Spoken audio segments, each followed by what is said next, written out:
audiovisual, a transmissão ao vivo pela internet é uma forma de criação de conteúdo audiovisual. Audiovisual, se a gente dividir em duas palavras, é áudio e vídeo. E o que é o áudio e o vídeo? O áudio é gravação, som que a gente está escutando, e vídeo são imagens captadas por algum dispositivo, uma câmera, um celular, o que for. Para o áudio, para a gente escutar o áudio, a gente precisa do ouvido e está escutando. Para o vídeo, nós precisamos do olho. E a câmera, ela é um tipo de olho, ela funciona exatamente igual ao olho. Então eu vou começar, hoje eu vou passar fundamentos da iluminação. Porque a câmera, ela grava a luz. A luz tem certas propriedades e diversas características que alteram, que fazem a câmera captar corretamente. Então, vamos lá rapidinho. Ó. Em 1669, que Newton definiu que os corpos luminosos emitem pequenas partículas muito rápidas que excitam o olho com seu impacto. E depois Christian Huygens, em 1677, fala que a luz é um fenômeno oscilatório que propaga num fluido imponderável chamado éter. Aí, em 1873, esse Maxwell defendeu que as ondas luminosas... James Maxwell, parte do espectro eletromagnético, e Einstein novamente reforçou o que Newton falou, que a luz é matéria, tanto que a luz causa câncer de pele, a luz do sol causa câncer de pele. Se você deixar qualquer coisa no sol, ele vai perder a cor, vai descolorir. Então é a luz fazendo isso. Uma teoria sozinha não é isolada, porque a luz, além de iluminar o ambiente, degrada a matéria, e o modelo eletromagnético fala que a luz anda 3 vezes 10 elevado a 8, 300 mil metros por segundo. E o espectro eletromagnético da luz, ele é composto por outras frequências também, que é FM, TV e raio-x. O olho nosso é um receptor seletivo de energia. Se tivéssemos um sintonizador, igual aqueles VHF antigos de sintonizar a televisão, rádio, no olho, conseguisse mudar a frequência que o olho mudar a estação, nós veríamos FM, pegaríamos TV com o nosso olho, se mudasse. Essas aqui são as frequências do espectro eletromagnético, que começa raios cósmicos, gama, raio-x, ultravioleta e infravermelho. A luz está entre o ultravioleta e o infravermelho. E é esse pedacinho aqui, entre 380 e 780 nanômetros de comprimento. Aí depois, maior vem radar, FM, TV, onda curta, rádio e transmissão elétrica, que são as frequências. O som, ele é uma frequência. Na teoria ondulatória, o som, ele faz a mesma coisa que a luz faz. Isso aqui são as cores visíveis, que é o arco-íris, a hora que a gente decompõe ele no prisma, que são todas as cores, vai do 380 ao 780, que é o espectro visível. As propriedades ópticas da luz: reflexão, absorção e transmissão. O que é reflexão? Você vai filmar alguma coisa, a luz saiu da lâmpada, bateu em você, refletiu e entrou na câmera. A reflexão é isso. Toda luz que a gente enxerga é uma luz refletida. E essa luz, ao ser refletida, ela muda. Meu rosto agora, meu rosto fica um pouco alaranjado. Agora ele fica um pouco mais branco. Não muda um pouquinho a cor aqui? Muda. Porque essas cores aqui estão pegando essa reflexão. No refletir, a superfície que a luz vai bater, ela absorve as características dessa cor. Fica um pouco mais branco. Seu vestido, mas se sair no sol, seu vestido vai deixar tudo vermelho ao redor. Entendeu? Esse vestido que você está hoje. A absorção. A absorção, a luz, ela absorve. Eu estou com uma roupa totalmente preta. Se eu for no sol agora, eu vou sentir muito mais calor que você. Porque os raios do sol serão absorvidos pelo tecido preto e vai transmitir esse calor para o meu corpo. E a transmissão é isso, é a luz atravessar. A luz atravessa os objetos. A transmissão, por exemplo, esse papel, ele tem uma transmissão. A luz está atravessando ele, tanto que a gente consegue até ler algum texto. Perceber mais ou menos, olha, eu consigo perceber que é o Instagram que eu estou aberto. Se eu mudar aqui, ó, já estou na tela inicial, consegue perceber os iconezinhos. É a transmissão. A transmissão é atravessar. E aí, por exemplo, a transmissão, ela diminui o brilho que vai chegar. O homem invisível, se ele existisse, ele seria cego. É uma brincadeira que eu faço, porque ele teria que transmitir toda a luz através dele. A luz teria que atravessar ele todo para ele ser invisível. E como que a retina gera o impulso elétrico para a gente enxergar? A luz do sol entra no olho, ela para na retina e aí ela gera um impulso elétrico. A retina absorve a luz. Então, se a retina transmitisse a luz, ela não iria absorver, não iria gerar um impulso elétrico, o homem invisível seria cego, ou ele teria 2 olhos andando. Quer dizer, a dispersão, exatamente. A dispersão que acontece, a luz do sol, ela atravessa um pedacinho, aí ela faz uma curvinha. A hora que ela passou nessa beirinha, a luz do sol não, uma luz direcionada, ela vai fazer isso aqui, ela vai dar uma leve desviada. E é isso que está acontecendo, na hora que passa que ela dá essa leve desviada, no desviar, lá a sombra aparece, porque o objeto, a minha cabeça e o telhado, os dois estão fazendo a luz do sol, a luz desviar um pouquinho. Então falta raio de luz, por isso que ela une a sombra. E por que aqui ficou desse jeito? A luz do sol faz isso, porque o sol está lá longe. Então a distância que a luz teve que andar, aí aqui a gente tem assim, nós somos menor que um grãozinho de areia aqui em relação à distância que a luz percorreu. Aí por isso que nós conseguimos perceber. Aqui, como a fonte luminosa está perto disso aqui, a gente não percebe tanto, mas existe. Refração é diminuir a velocidade da luz. Quando você pega um copo d'água, põe uma caneta dentro, que parece que a caneta está quebrada.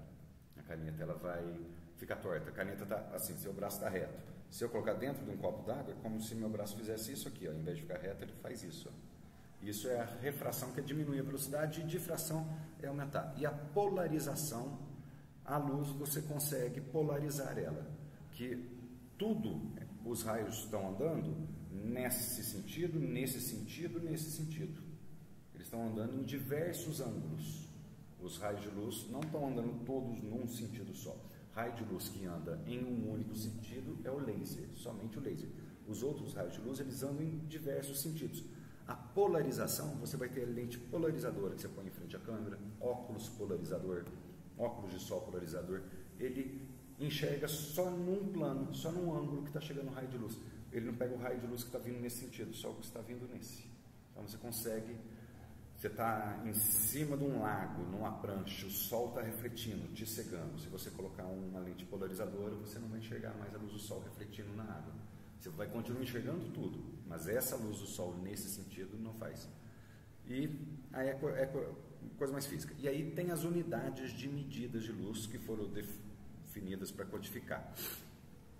A primeira unidade de medida da luz é o lúmen, que é o fluxo luminoso, que é o quanto de luz que sai em todas as direções de uma fonte luminosa. O sol é redondo, sai luz em todos os sentidos do sol. Chega na Terra, só um pedacinho, mas está saindo em todos os sentidos. Uma lâmpada, você acendeu a lâmpada, está colocando em todos os sentidos. É isso aqui, o símil hidráulico, que parece, se fosse água, quantidade de água que sai em todas as direções de uma fonte esférica. A outra, aí, aqui são algumas fontes. Lâmpada incandescente para sinalização, 1 lumen. A luz do sol, 9 vezes 10 elevado a 21. Lâmpada a vapor de mercúrio. Lâmpada halógena de 1000 watts, 22.000 lumens. Essa lâmpada halógena de 1000 watts é muito utilizada em teatro, cinema e TV. Aí, você pega a fonte luminosa em todas as direções. Aí você vai selecionar só um conezinho, só naquele sentido que você está pegando a luz. Aí você pega a intensidade. A intensidade da iluminação é tudo que está indo naquela direção. Então, a luz do sol, a gente tem fluxo luminoso a tudo quanto é lugar. O que chega na Terra é a intensidade. A gente está pegando só um conezinho que chega na Terra. Aí, as intensidades em candela. Candela é vela. É o equivalente a uma vela acesa. Então, uma vela acesa é uma vela. Uma lâmpada incandescente de 100 watts são 150 velas.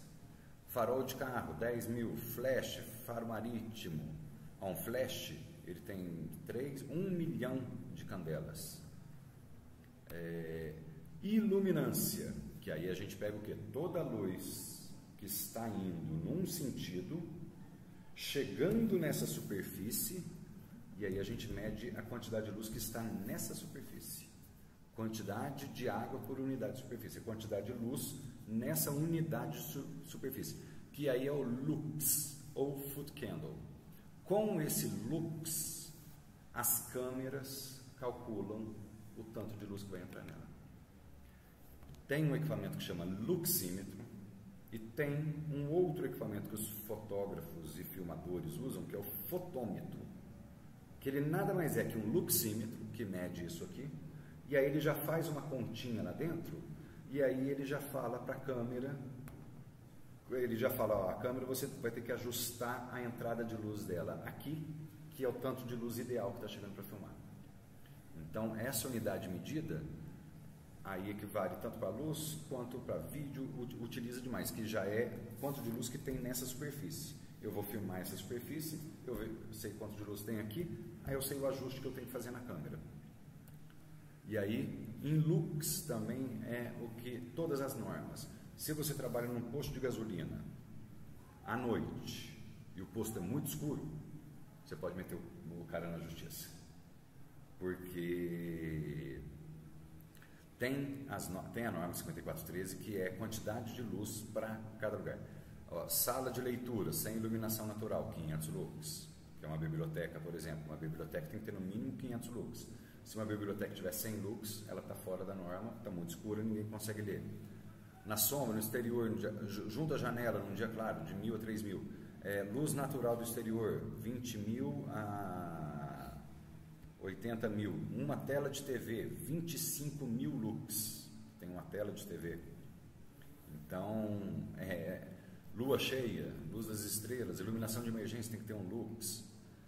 Tela de TV, telas são grande fonte. E aí a luminância, que é uma outra coisa, que é a luz que refletiu e está voltando, que é a luz que a gente está enxergando, que é a luz que a câmera está captando, que aí é o respingo de água que bate numa superfície. Depende da absorção. Bateu água aqui, pode absorver. O que respingar é o que está chegando no meu olho. É a luz que está chegando. Que aí depende da absorção, depende de várias coisas. Energia elétrica e iluminação. Isso aqui é a lâmpada incandescente. Lâmpadas halógenas, lâmpadas que fazem luz através do calor. Você tem 100 watts, por exemplo, de energia elétrica. Ela gera calor, ela gera radiação invisível e só 5% da energia consumida vira luz. Então isso é a eficiência da lâmpada, que é baixa, que a eficiência é uma outra forma de medida de lâmpada, de iluminação, que é quantos lumens aquela lâmpada faz por watt. Quanto mais lumens ela fizer por watt, mais eficiente. Hoje em dia é LED. Na época que eu montei essa aula aqui, LED estava começando, mas você tem incandescente, a pior eficiência, halógena é um pouquinho melhor, fluorescente, a eficiência é um pouco melhor, vapor de mercúrio, fluorescente tubular, vapor multimetálico, luz natural, luz natural é uma grande eficiência, vapor de sódio de alta pressão, vapor de sódio de baixa pressão. E hoje o LED é mais eficiente que isso aqui, ainda. E aí que é um negócio legal, que é a temperatura de cor. Símbolo T, a unidade aqui está errado, é só Kelvin, não é graus Kelvin. A sigla é K. Se fosse grau, teria esse zerinho antes do K, seria grau Kelvin, teria que ter o zerinho antes. E se fosse graus Kelvin, a lâmpada queimaria, gente. A lâmpada não queima, a luz. O que é a temperatura de cor? Quando começou a gravar câmera, e câmeras principalmente VHS, depois da película, que é uma forma eletrônica de registrar a imagem. Aí uma câmera gravava você, aqui. Você vai para outro lugar, completamente diferente a cor. Aí você vai para outro lugar, completamente diferente a cor. E as lâmpadas começaram a aparecer diversas lâmpadas e diversas cores de lâmpadas diferentes. A temperatura de cor é a temperatura da cor da lâmpada. Cada lâmpada tem uma cor específica e tem essa temperatura de cor. Não cor assim, vermelho, verde, azul, colorido mesmo. Essa aqui é amarelada. Se a gente abrir a luz do sol, essa aqui é branca. Tá vendo? Ela é branca. Agora, se a gente deixar entrar a luz do sol, vai ficar, a parede fica mais amarelada. Tá vendo? Ó? É um salmão, fica um salmão um pouquinho mais quente. Isso é a diferença de temperatura de cor. Como que chegaram a nisso? Você tem Graus Celsius é a temperatura nossa. Agora, por exemplo, deve estar 23, 22 graus, 24 graus Celsius. Tem grau Fahrenheit, que é o que os americanos e ingleses usam, que é graus Celsius menos um pouquinho. O Kelvin foi o quê? É o zero absoluto. Se você pegar Kelvin é igual a 0 menos 273 graus Celsius. Se você pegar menos 273 graus Celsius, nessa temperatura, todos os átomos pararam de mexer. Parou, é o zero absoluto, onde não tem nada mexendo mais. E aí seria o grau Kelvin, porque o grau Kelvin vai de 0, que é o zero absoluto, vai subindo. 273 Kelvin é o 0 graus Celsius. Mas aí vamos esquecer o graus Kelvin e pensar só no Kelvin. O que eles fizeram? Pegaram essa escala de temperatura, uma barra de ferro e um maçarico. E aí foram esquentando esse ferro com o maçarico. Aí o maçarico ficou vermelho. Aí, ó, vermelho, está na cor do vermelho. Quantos graus está aqui? 2.500 graus Kelvin. Ok, então vermelho é 2.500 Kelvin. Vamos esquentar um pouquinho mais. Ah, nossa, ele começou a ficar um pouquinho laranja. 3.500 Kelvin. Ah, então laranja é 3.500. Vai subindo um pouquinho mais, vai subindo um pouquinho mais. Nossa, ele começou a ficar branco. Está um pouquinho esbranquiçado. Quer dizer, branco não, azulado, está um pouquinho azulado. Ah, nosso azul é 6.000 Kelvin. Ah, é 7.000 Kelvin. Azul é 9.000 Kelvin. Ah, nossa, ficou esbranquiçado, então é 12.000 Kelvin.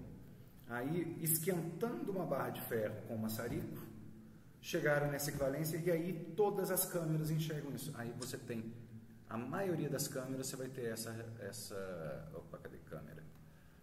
Hoje, o celular, você vai ter essa regulagem, ó, WB, White Balance, vem aqui no manual. Se eu colocar em 2.000 Kelvin, fica tudo azulado. Se eu subir para 3.600, que é mais ou menos que a luz que a gente está aqui, é mais ou menos a temperatura ideal. E se eu subir aqui para 8, 9.000, fica tudo laranja.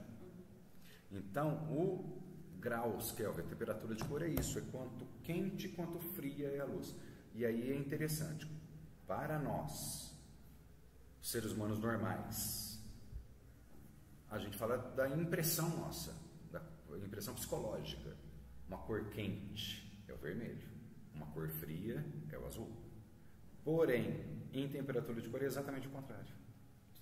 O vermelho é uma cor fria, porque esquentando o ferro, 2.500 graus chegou no vermelho.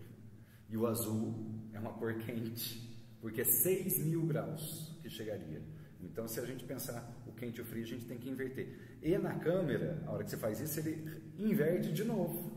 A hora que você põe numa temperatura baixa, ela fica com a cor fria. A hora que você põe numa cor alta, fica com a cor quente. Isso para um tipo de fonte de luz. Se mudar o tipo de fonte de luz, muda outra coisa. Aí aqui, ó, temperatura de cor, a gente tem aqui, ó, do mais quente para o mais frio. E aqui os diversos tipos de lâmpadas. Alguns tipos de lâmpada e a temperatura de cor que eles fazem. E além da temperatura de cor, que está vindo nesse sentido aqui horizontal, nós temos o índice de reprodução de cores. Essa tabela é muito bacana, que ela bota os dois juntos. O que é o índice de reprodução? O que é o índice de reprodução de cores? Quão fiel aquela fonte de luz vai reproduzir aquela cor. A melhor fonte de luz possível existente no mundo é o Sol. No mundo não, aqui no sistema solar, na Terra. Na Terra e no sistema solar é o Sol. E qualquer outra fonte luminosa que não seja o Sol, ela não chega a 100%. Elas vão chegar aqui a 90%, 95%, 92% mais ou menos, mas nunca vai chegar nessa reprodução. Aí você pega Leonardo da Vinci, pintou a Mona Lisa, Michelangelo pintou a Capela Sistina, essas coisas. Eles tinham lâmpada fluorescente? Não. Eles tinham lâmpada incandescente? Não. Eles tinham vela e sol. Vela e sol. Aí você vai lá no Museu do Louvre, assistir, ver a Mona Lisa, está com um monte de lâmpada fluorescente em cima dela. Ou seja, o quadro que você vê lá não é o quadro que o da Vinci pintou. É o mesmo. Mas a imagem que você está vendo é outra, completamente diferente da que o da Vinci pintou. Tem um museu, não sei aonde, não lembro, que ele fez um sistema que ele traz luz natural de fora e ilumina as obras só com luz do sol. Porém, ele filtra a luz do sol para não ter ultravioleta, não ter infravermelho, mas ele ilumina só com luz do sol. Aí você vê os quadros como os pintores pintaram na época. Diversa temperatura de cor é o mais interessante, que em câmera a gente vai usar demais. E a lei da aditividade, que é a lei básica da luz, que você pôs um refletor, você tem 100 lux. Se você botar um segundo refletor igual, você vai ter 200. Se você botar um terceiro, você vai ter 300. Você vai ter 300 lux em unidade de medida aqui, que são os tipos e as famílias de lâmpadas que a gente tem. Toda lâmpada vai ter essa curva espectral, 380 a 780. Mas isso aqui, do ultravioleta até o infravermelho, 380 a 780 nanômetros, esse gráfico, que toda lâmpada vai ter esse gráfico, que é, você olhou para esse gráfico, você já sabe qual cor que é a lâmpada, se ela é uma lâmpada quente, se é uma lâmpada fria, ela é o que? Qual comprimento de onda essa lâmpada tem. O Sol seria o único que seria uma linha reta aqui, ó. Seria uma linha reta, que ele tem todas as cores possíveis. Lâmpada incandescente vai ser assim, ó, uma linha reta aqui, muito vermelho e pouco azul. Vida média de lâmpada, que é a vida útil. Você pega 100 lâmpadas e acende elas e liga o cronômetro. A hora que 50 lâmpadas queimar, você tem a metade da vida útil, que é exatamente 100. Ligou, a hora que chegou nas 50 lâmpadas, você tem o tempo de vida útil dela. Distribuição luminosa. Toda lâmpada vai ter um gráficozinho assim, que é a lâmpada está aqui, um gráfico desse plano e o gráfico desse plano. Então, ele vai falar nos ângulos, nos diversos ângulos, qual que é a intensidade e qual que é a forma de distribuição. Então, com esse gráfico, você olha para a lâmpada e você sabe como a lâmpada distribui. A hora que você coloca a lâmpada dentro de uma luminária, dentro de um refletor, vai lá. A hora que você botou a lâmpada tem a sua distribuição. A hora que você pôs ela dentro de qualquer luminária, você cria uma outra distribuição, que aí a luminária vai refletir. Por exemplo, se você pega, eu quero iluminar para esses negócios de O-ring, lâmpada, tal. Tem vários que você compra para fazer audiovisual, para criar conteúdo, mas é caro. Agora, se você tiver uma lâmpada, ligar ela, e você fizer com papel alumínio, uma volta com ela de papel alumínio, você já faz um refletor. Então, com uma lâmpada e um papel alumínio, você consegue fazer um refletor já diferente. Tem o tal do softbox. Eu vou mostrar para você algumas coisinhas depois, que se você for comprar R$400, mas com a folha de papel vegetal, um cone de papel alumínio no papelão, você faz um softbox, que é uma luz que vai evitar sombras. Iluminação mista. Aqui é como se fossem luminárias de casas, né? Iluminação direta e mista, que ela vira para cima e para baixo. A gente usa muito em produção de vídeo uns negócios redondos, que é para difundir a luz e tirar a sombra. A luz do sol, olha o jeito que ela recorta e faz a sombra certinha. Que aí cada lâmpada tem o seu grau de abertura também. Tem umas lâmpadas que vão ser com grau mais fechado, com grau mais aberto. Quanto mais fechado o grau, mais longe ela consegue jogar a iluminação. Quanto mais aberto o grau, esse LED, por exemplo, ele é um grau bem aberto, que aqui a gente consegue perceber, ó, o desenho da luz aqui, ó. Ele é um facho mais aberto. E ele não é fechadinho, ele é aberto porque ele tem que ser aberto para iluminar a quantidade. Mas você viu o desenho aqui? Isso aqui é esse gráfico aqui. Cada lâmpada tem o seu grau de abertura. E aí as famílias das lâmpadas incandescentes, que são feitas, a luz vem através do calor, vem energia elétrica, passa no filamento, é um curto-circuito, gera um incêndio e através desse calor que gera luz, lâmpadas de descarga, que são fluorescentes, as lâmpadas de poste antigas, aquelas amareladas que acendia e demorava para subir, que acontece o que? A energia elétrica causa uma reação química e a reação química que vai gerar a iluminação, e tem o LED que é o diodo emissor de luz, atravessando, a energia vai atravessar um meio diferente e aí ele gera luz. E tem a lâmpada eletromagnética que foi inventada há um tempinho atrás, mas já caiu em desuso por causa do LED. A lâmpada eletromagnética e o LED são os que duram mais, que têm maior durabilidade e geram mais luz com menos energia. A incandescente é a que tem menor durabilidade e ela gasta mais, a energia vira mais calor do que vira luz. E a lâmpada de descarga foi por volta de 1950, 1960, depois da Segunda Guerra, que viram que as incandescentes não estavam dando conta e começaram a inventar, tentaram deixar um pouco mais eficiente. Lâmpada incandescente é isso aí, entra energia aqui, por aqui, um fio entra aqui, outro fio vem por aqui, passou aqui, causou curto-circuito, gera o calor. Aí você tem das incandescentes diversas formas de lâmpada, e aí tem essas lâmpadas par, que é Parabolic Arc Reflector, refletor de arco parabólico, que tem uma lâmpada aqui dentro e ela já tem um refletor de arco parabólico para direcionar a iluminação para frente. Elas são mais potentes. E aí inventaram as lâmpadas halógenas, que ela nada mais é que uma incandescente. Foi aumentando a potência do incandescente, como o filamento pega fogo, ele está pegando fogo, ele evapora. Então, ele começa a evaporar e grudar dentro da própria lâmpada e deixar a lâmpada escura e passar menos luz. Aí inventaram as halógenas, que é o que? É um gás halógeno que tem aqui dentro dela, que você ligou a lâmpada, o gás começa a circular aqui dentro dela. E todo o tungstênio que está se desprendendo, evaporando, esse gás halógeno traz o tungstênio de volta e prende ele de volta no filamento. Então ele regenera o filamento. Aí pode ser uma lâmpada com mais potência num lugar menor, porém se você pôr a mão nessa lâmpada halógena, a gordura da sua mão vai passar para essa cerâmica, vai fritar essa cerâmica na temperatura que vai chegar e vai fazer uma bolha. Aí o ciclo do gás, que seria assim, ele vai ser um pouquinho diferente. Ele vai dar a voltinha na bolha também. Onde fez essa bolinha, ele deu a voltinha, ele não regenera o tungstênio e queima a lâmpada. Aí você tem diversos tipos de lâmpadas halógenas, dicróica, R, bipino, as T19 de 1000 watts. Aí tem lâmpada halógena com refletor de vidro ou com refletor de alumínio, que é o refletor aqui atrás. Tubo de quartzo deixa a cor da luz um pouquinho melhor.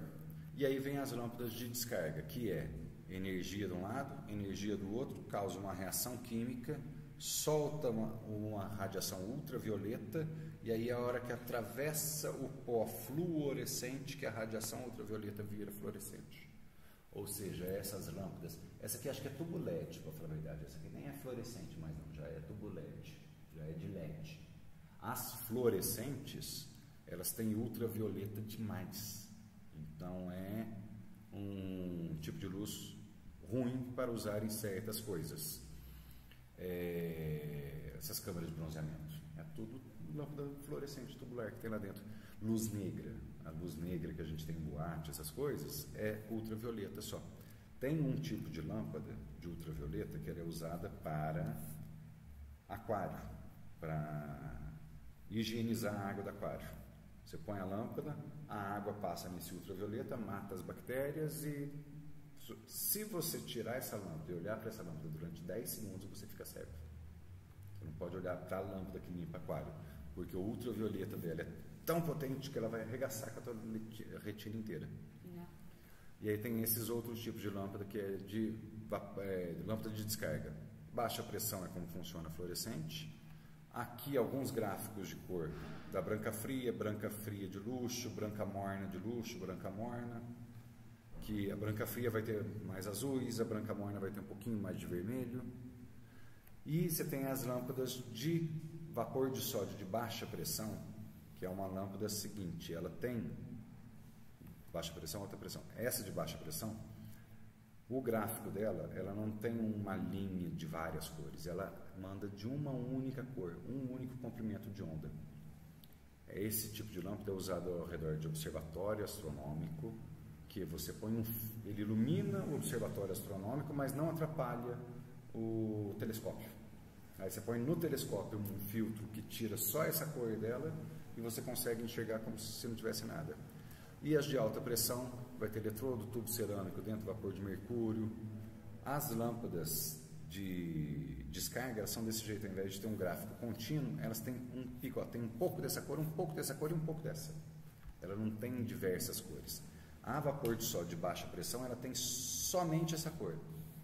Muita gente usou já ela em espetáculo de teatro, em coisas ao vivo, para fazer preto e branco.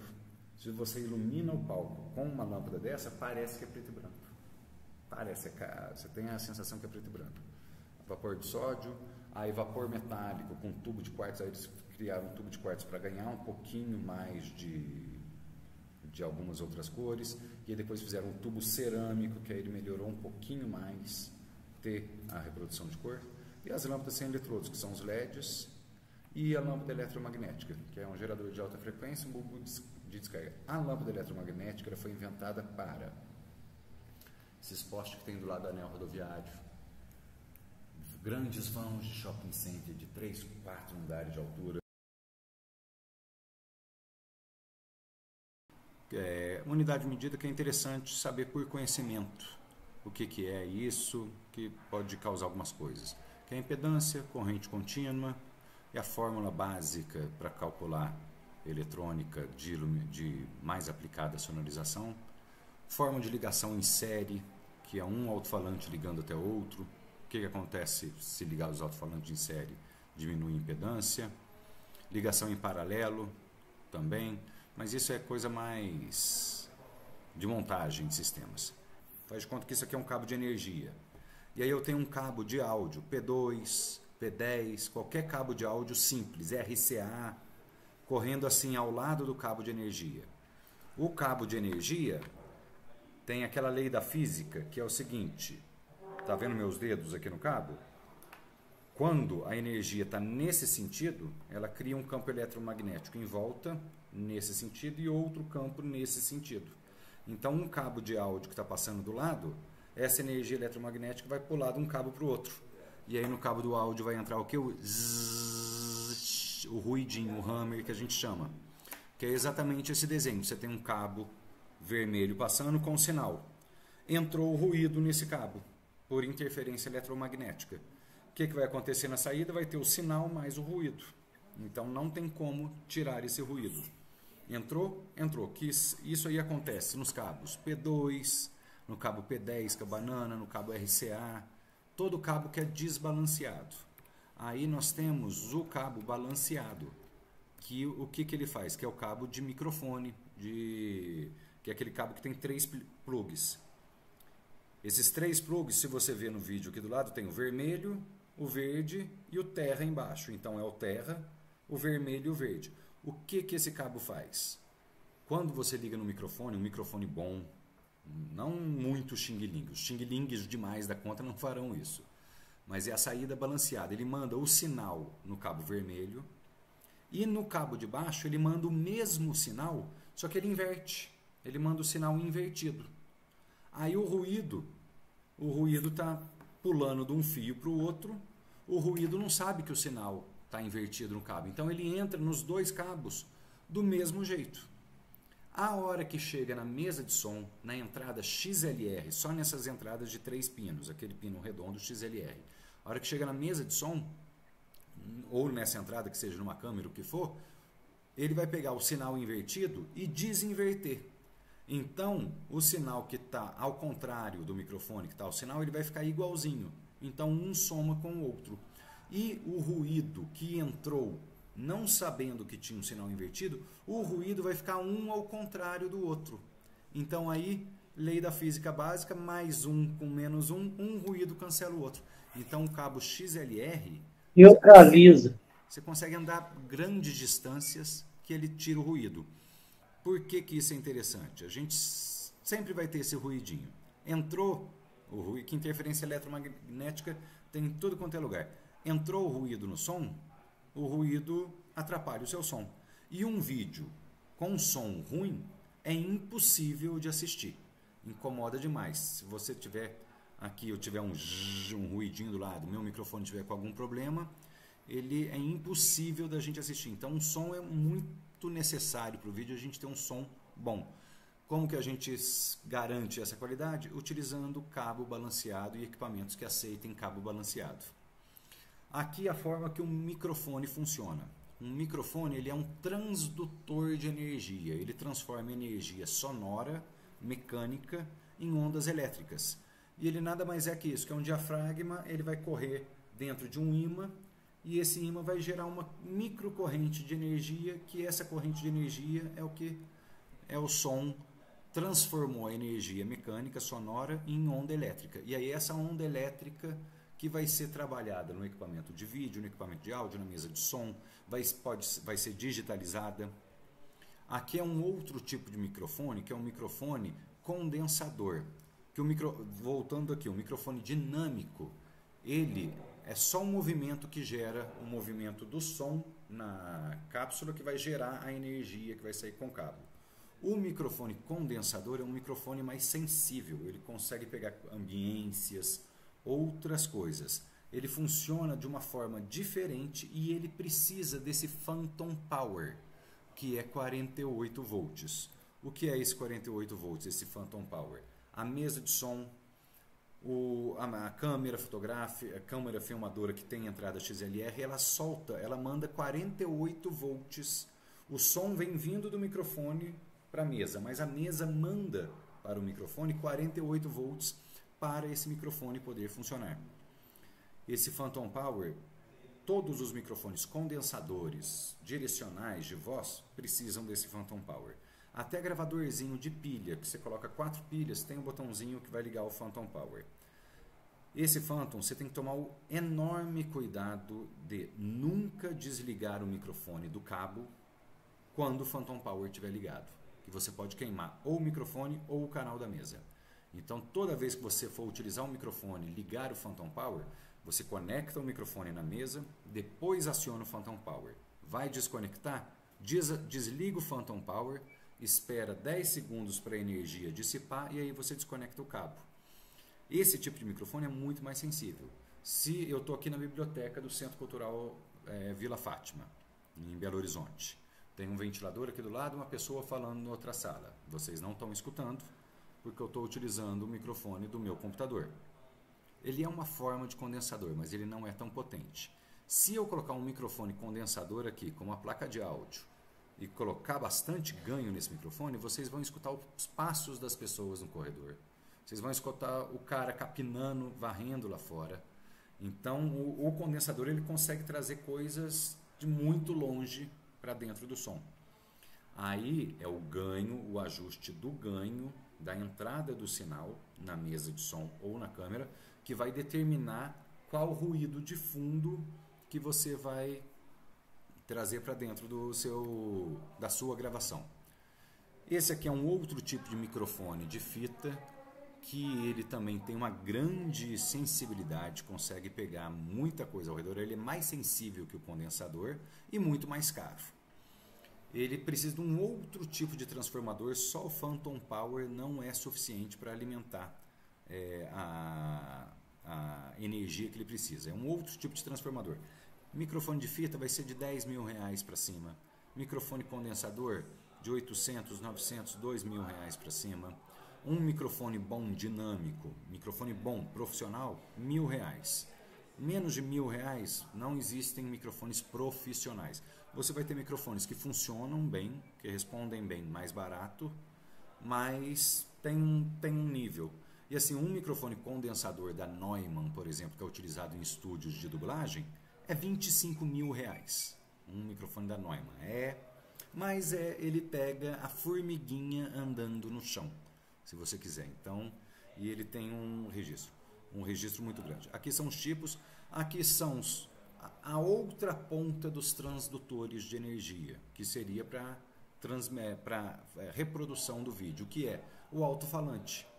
Que o alto-falante é exatamente um microfone ao contrário e maior. Ele pega energia elétrica e transforma em onda sonora. O microfone pega onda sonora e transforma em energia elétrica e o alto-falante faz o contrário. E aí tem vários tipos de alto-falante, tweeter, corneta, alto-falante subgrave, que cada um fala uma faixa de frequência, dos graves até os agudos. São diversos equipamentos que falam isso. E aí você tem as respostas de frequência, o gráfico de resposta de frequência de a letra A é um alto-falante com mais grave, a letra B é um alto-falante com mais médio e a letra C é um tweeter que fala mais os agudos. Aqui é o divisor de frequência, que é um circuito eletrônico que tem dentro da caixa de som, que a onda grave é uma onda muito grande. Se você mandar o grave, que é uma onda grande, no Twitter, você queima o Twitter. Então toda caixa de som, todo o sistema de som tem esse divisor de frequências crossover. Isso é informação, só informação, não precisamos saber isso. Você precisa saber disso se for montar uma caixa de som.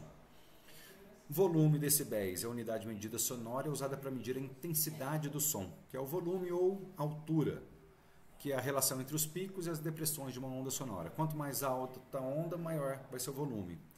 E toda vez que você acrescenta 6 decibéis, você tem o dobro da pressão sonora. Ou seja, 40 decibéis é um volume de uma biblioteca. 46 decibéis já é o dobro do volume. 52 decibéis é o dobro do anterior. Então, toda vez que você tem 6 decibéis, é o dobro da pressão sonora. Aqui são os sons audíveis, os infrassons e os ultrassons. Nós escutamos entre 20 mil, 15 mil e 20 mil, 15 e 20 mil hertz, do mais grave até o mais agudo. Abaixo de 15 e 16 hertz, os gatos escutam muito bem, e acima disso, os golfinhos, os morcegos usam. Esse é o espectro audível. Aqui é como o ouvido humano capta o som, que é interessante a gente entender que o som entra, ele mexe no tímpano, por isso que é perigosíssimo nós cutucarmos o ouvido, né?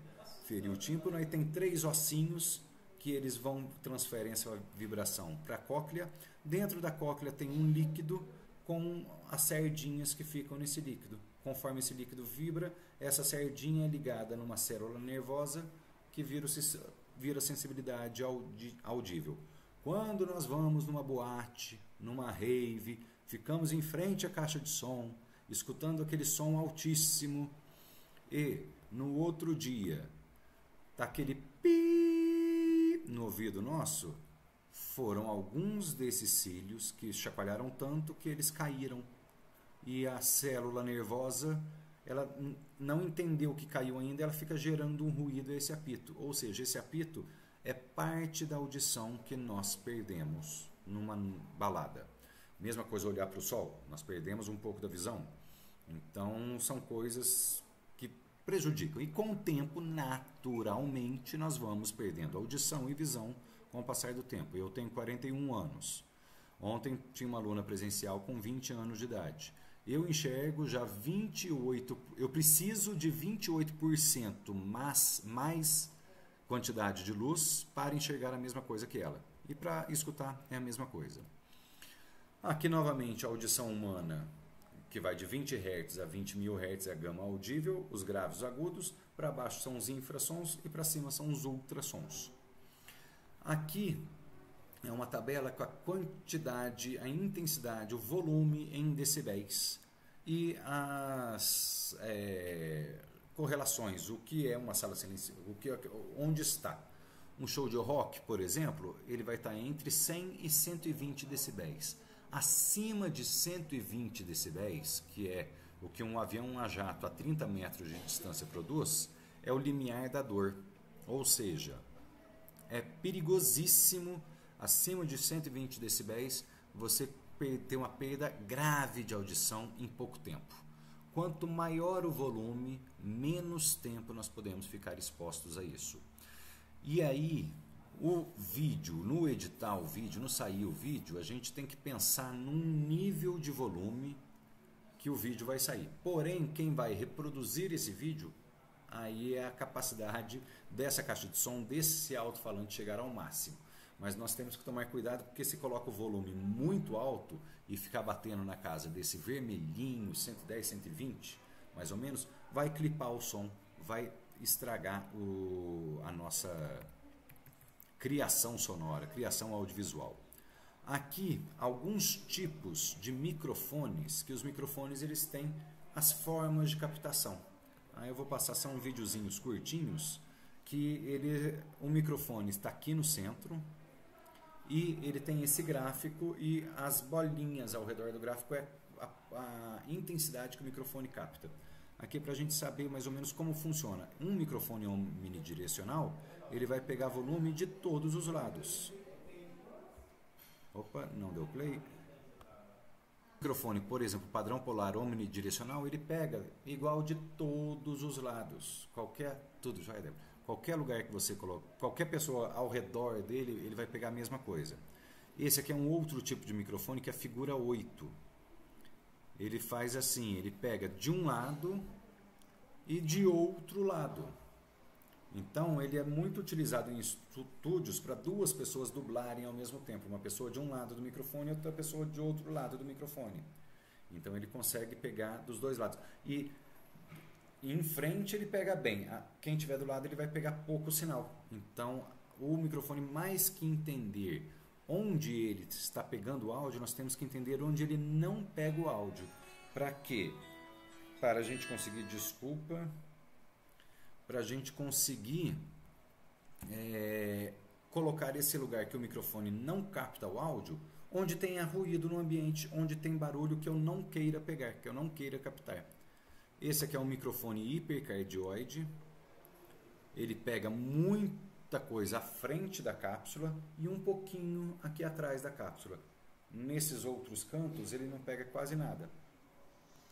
Esse é o tipo hipercardioide. Aqui tem o supercardioide, que ele faz quase a mesma coisa. Ele pega muita coisa aqui na frente e aqui atrás ele pega um pouquinho aqui no meio.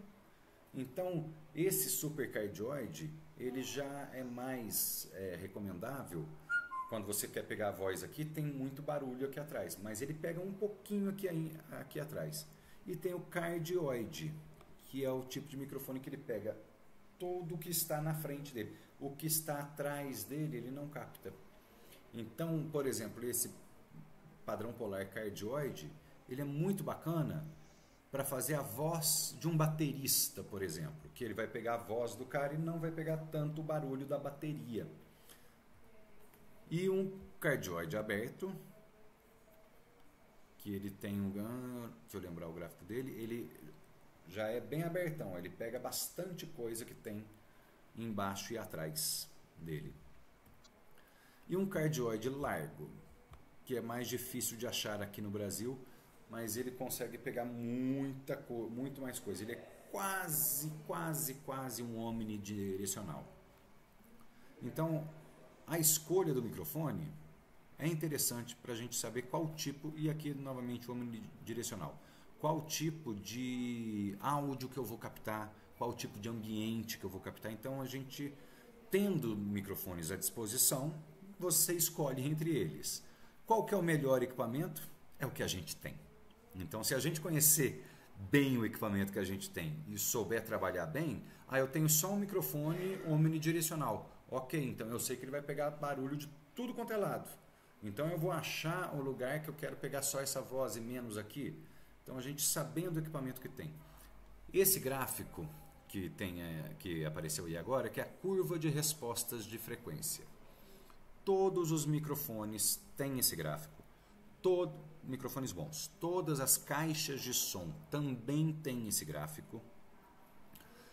E todos os sistemas de som vão fazer esse gráfico. Esse gráfico é muito usado em som, porque ele nada mais é de 20 a 20 mil Hz, a audição humana, a linha de 0 decibéis, mais alto ou mais baixo. Essa linha de 0, se tivesse um microfone que fosse retinho nessa linha de 0, ele seria um microfone perfeito, que ele captaria todas as frequências nas mesmas intensidades.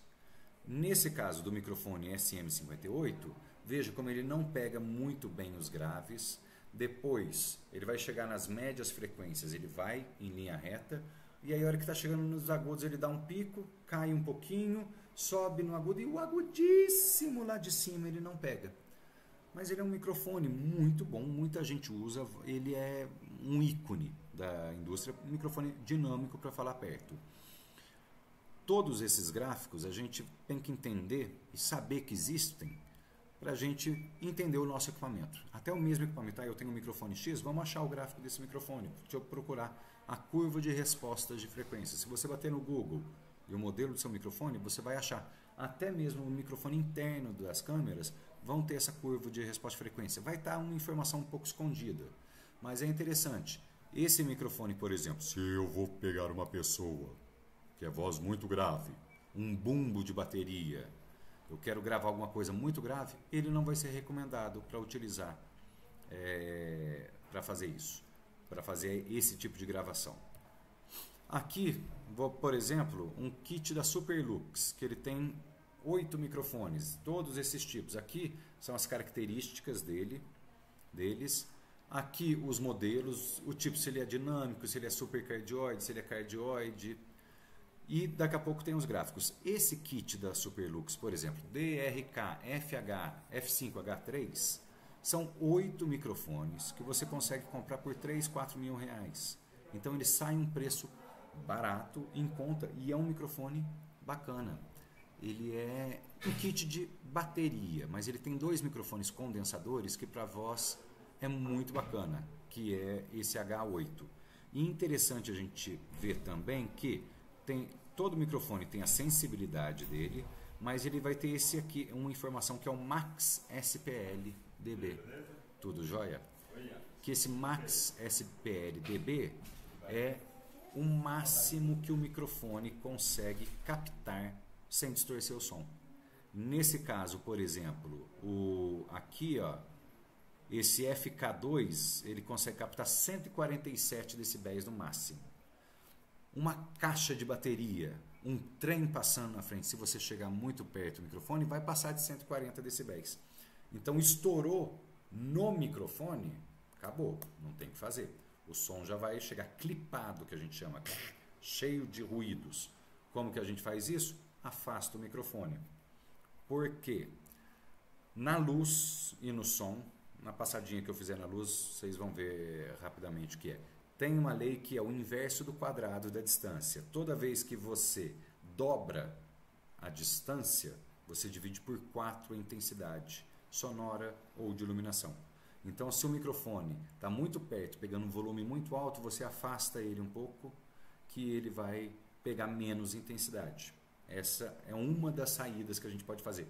Mesma coisa iluminação. Ou trazer mais perto, ou levar mais longe. Que você diminuiu a distância, aumentou a intensidade. Dobrou a distância, diminui muito a intensidade.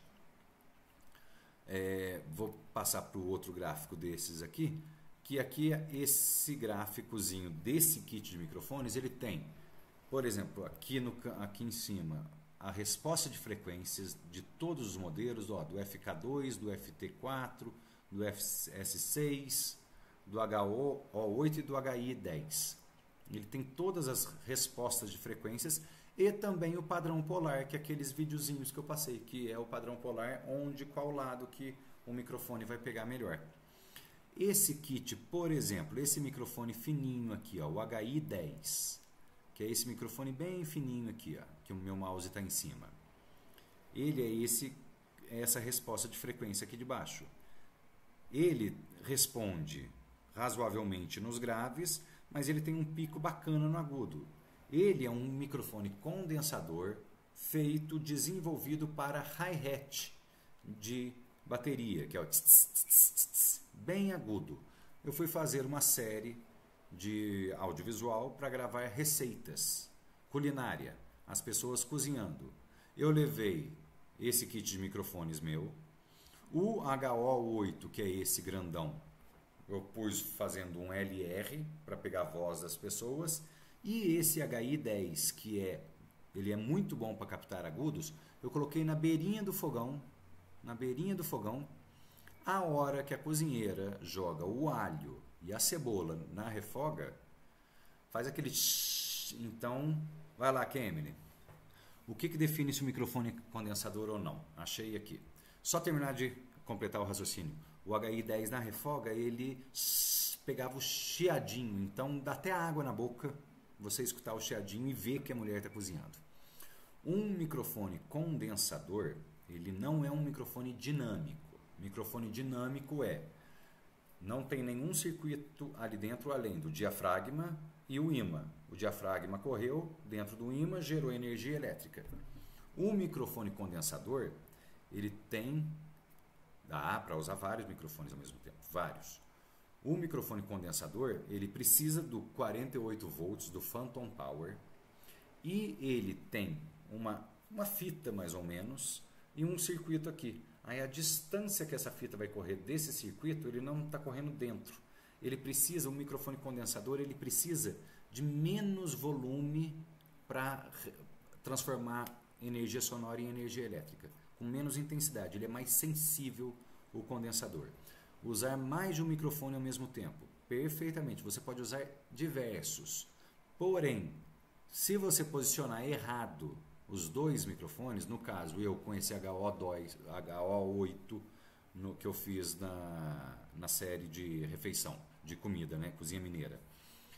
Se eu posicionasse erroneamente, uma onda sonora chegaria de um jeito e de outro jeito em outro. Então, no escutar, ele daria ou reverb, e na pior das hipóteses possíveis, se eu errar a distância, a onda sonora, se eu coloco não alinhado, eles desalinhados, a onda sonora é assim, ó.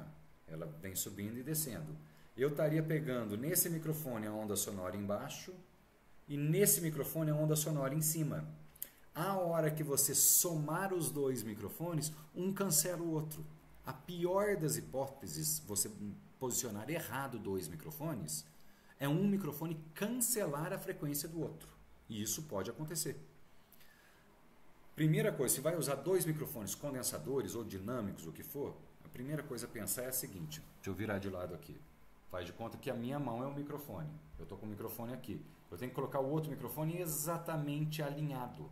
As duas cápsulas alinhadas. Se eu faço isso aqui, coloco um microfone mais atrás e outro microfone mais à frente, essa distância entre eles, a onda sonora vai ser captada em momentos diferentes entre eles e vai cancelar. Ou seja, dá para usar mais de 1, 2, 3, 30, 40, 70, quantos microfones tiverem disponíveis. Porém, quanto mais microfones você colocar, mais trabalho vai dar para você captar um som bom. Com um único microfone, é o jeito mais seguro de você captar o áudio. Porém, às vezes não é ideal. Se um palco é grande, você tem um microfone aqui, a pessoa chegou aqui perto, ela tem um volume e tem outro. E com um único microfone, você captou em mono. Mono, o que é? Um canal. Então você vai pegar o negócio do microfone e jogar tanto para esse ouvido quanto para esse ouvido a mesma coisa. O que faz a gente perceber? Aqui nós estamos falando no alto-falante. Se eu fizer um barulho mais alto e vocês estiverem de olho fechado, vocês vão saber onde está o alto-falante. Mas aí no ambiente que vocês estão agora, com certeza tem outros ruídos acontecendo e vocês sabem, ó, esse ruído vem desse lado, esse vem daqui, ele vem de trás, ele vem de diversos lugares. O que acontece? É o estéreo dinâmico. Dois ouvidos, o som chega nesse ouvido e nesse ouvido um pouquinho depois. O cérebro nosso calculou a diferença desses milissegundos e consegue nos apontar exatamente de onde vem vindo o som. Dois ouvidos, escutando estéreo, eu consigo posicionar o som, a origem sonora no ambiente. O mono não permite isso, esse posicionamento. O estéreo, ele funciona muito bem em fone de ouvido ou quando você está sentado no meio da sala de cinema ou quando você está em frente à mesa de som num show, que você está na mesma distância de uma caixa de som da outra. Se você vai num cinema e senta à direita da sala, você está escutando mais essa caixa de som do que aquela. E no show a mesma coisa, se você fica perto. Então aí você perdeu completamente a sensação do estéreo. O estéreo ao vivo é complicado de fazer. Então o melhor lugar para você assistir um filme, um show, é exatamente no meio, que é você tem a sensação do estéreo. Deixa eu ver, outra pergunta, se eu usar um microfone de lapela, vai ser muito difícil alinhar posicionamento com outro microfone, o que fazer nesse caso? Aí que é interessante, o lapela, você vai pôr um microfone de lapela, ele vai estar próximo da voz da pessoa.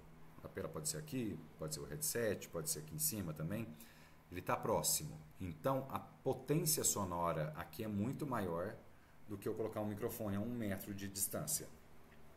Ele vai pegar mais a voz da pessoa e menos ambiência, menos ruído. Esse microfone, o correto a se fazer quando você tem mais de um microfone é gravar em canais separados. Câmera filmadora profissional, ela tem duas entradas de áudio, L e R. Pronto, L e R já são dois canais separados. Então você pode colocar um microfone num canal, outro microfone em outro canal. Depois, na pós-produção, você mixa isso de uma forma que fique melhor. O lapela, ele vai fazer o quê? Vai ser a voz, pegar a voz. Aí depois, na pós-produção, você vai pegar esse canal da voz e botar ele no LR, da forma que você quiser. Eu, por exemplo, essa imagem minha aqui agora, se eu fosse mixar, eu colocaria um microfone lapela exatamente igual nos dois ouvidos, no L e no R. Se eu me desloco para esse lado, eu coloco um pouquinho mais de volume desse lado e menos daquele. Se eu estou desse lado, aqui e ali. Não é o jeito certo de fazer vídeo, som para vídeo, mas é uma forma de fazer. Cinema, lá nas origens do cinema, eles tentaram fazer isso, mas não trazia verossimilhança. Se for câmera fixa, funciona. E aí o microfone de ambiência eu colocaria nos dois. Em cinema, o que acontece? Em cinema a gente tem atrás da tela de cinema 3 caixas de som e mais as caixas de som aqui embaixo. Grave aqui embaixo, atrás da tela, L, R e o center. O center é o canal da voz. Nessa caixa do centro, atrás da tela de cinema, todas as vozes saem só nessa caixa. L e R sai a trilha sonora. E aqui o grave que vem embaixo dessas caixas, sai o grave. E aí tem o surround também, que são os efeitos. Aí a trilha sonora L, R e surround. Mas as vozes não saem no surround. As vozes saem única e exclusivamente da caixa central, o canal de voz. Cinema fez isso porque às vezes está num close aqui em mim, às vezes eu estou aqui, às vezes eu estou aqui desse lado. Tentaram fazer essa mixagem LR, não funcionou. No central é onde dá mais verossimilhança, que é o canal. Mas, center, são todas as pessoas que vão assistir num home theater em casa? Não, a maioria vai assistir no computador e no fone de ouvido, LR. Então essa mixagem LR pode ser interessante. Deixa eu passar aqui dos microfones. Isso aqui é um outro efeito que os microfones causam de acordo com o posicionamento do microfone. Ou seja, quando ele está muito perto e quando ele está muito longe. Quando o microfone está muito perto, você tem um ganho de grave. Quando ele está muito longe, você perde o grave. Então, a distância do microfone da pessoa vai fazer isso com o som que está sendo captado. Por isso que o lapela é bacana. O lapela está aqui do ladinho. Então, ele está pegando o grave da pessoa, às vezes até um pouco mais. Isso aqui é alto-falante. A distância do alto-falante, a frequência sonora que vai sobreviver, qual a distância que ela vai conseguir chegar. E isso aqui é super bacana, é muito interessante a gente conhecer isso, olhar, lembrar, escutar esse instrumento, saber a minha voz, que é entender do espectro sonoro do 20 Hz até o 20.000 Hz, onde estão cada coisa, cada instrumento, cada fonte sonora que vai gerar. Por que eu preciso saber isso? O microfone vai estar captando o sistema. Na hora vai estar captando de acordo com o gráfico dele. Então eu sei que essa voz feminina está aqui, mas o gráfico do microfone, por exemplo, no feminino, aqui deixa eu passar o mouse em cima. Aqui na voz feminina, ela está nessa distância, mas eu estou pegando um microfone, que o microfone ele capta só isso aqui, e aqui ele começa a captar muito pouco, os agudos ele capta um pouco. Esse microfone não vai servir para voz feminina. E isso aí a gente sobrepõe o gráfico mentalmente em cima do gráfico da resposta de frequências. Mas precisamos saber isso para quê? Para limpar o nosso som de acordo com o que foi que nós gravamos e estamos captando. Numa mesa de som, num software de pós-produção, num OBS da vida de fazer transmissão ao vivo, o que você faz? Esse áudio que eu estou captando da voz feminina o microfone não é exatamente a voz dela. Ele vai estar pegando mais coisa aqui, coisas que não fazem parte da voz. Então eu vou lá no equalizador e corto essas frequências. Ao cortar essas frequências, eu liberei espaço no espectro audível para ficar melhor, mais inteligível a mixagem de som, o áudio do vídeo, o que for. Porque se a gente não faz essa limpeza de som no espectro audível, nós começamos a acumular coisas e acumular ruídos aqui e ali e não fica a voz detalhada. Essa sujeira que vai entrando no espectro audível, no final das contas, vira uma massa sonora que prejudica muito o áudio do nosso produto, o audiovisual. Então, você fazer essa limpeza, tirar os graves. A mulher tem voz aguda. Suponha uma soprano que você está gravando uma soprano cantando. Por que você vai deixar os graves do microfone captando? Corta eles. Ao fazer essa limpeza do espectro audível de frequência, você cria espaços para colocar efeitos sonoros, reverb, delay, outros efeitos, sem virar aquela bagunça que você não entende. Que é a mesma coisa, volume. Se aumentou o volume, essa voz ela vai ocupar um espaço maior desse espectro. E na fotografia, na câmera, na filmagem, a gente tem um problema também. Quando você está captando muito claro, com muito aberto, está entrando muita luz, você vê uma massa branca de imagem. É a mesma coisa o som. Se você não fizer essa limpeza, vai virar uma massa sonora sem desenho, sem nuances, a sua mixagem, o seu produto de som. Essa tabelinha tem diversas no YouTube. Essa é uma que eu gosto bastante, mas tem muitas outras parecidas com essa.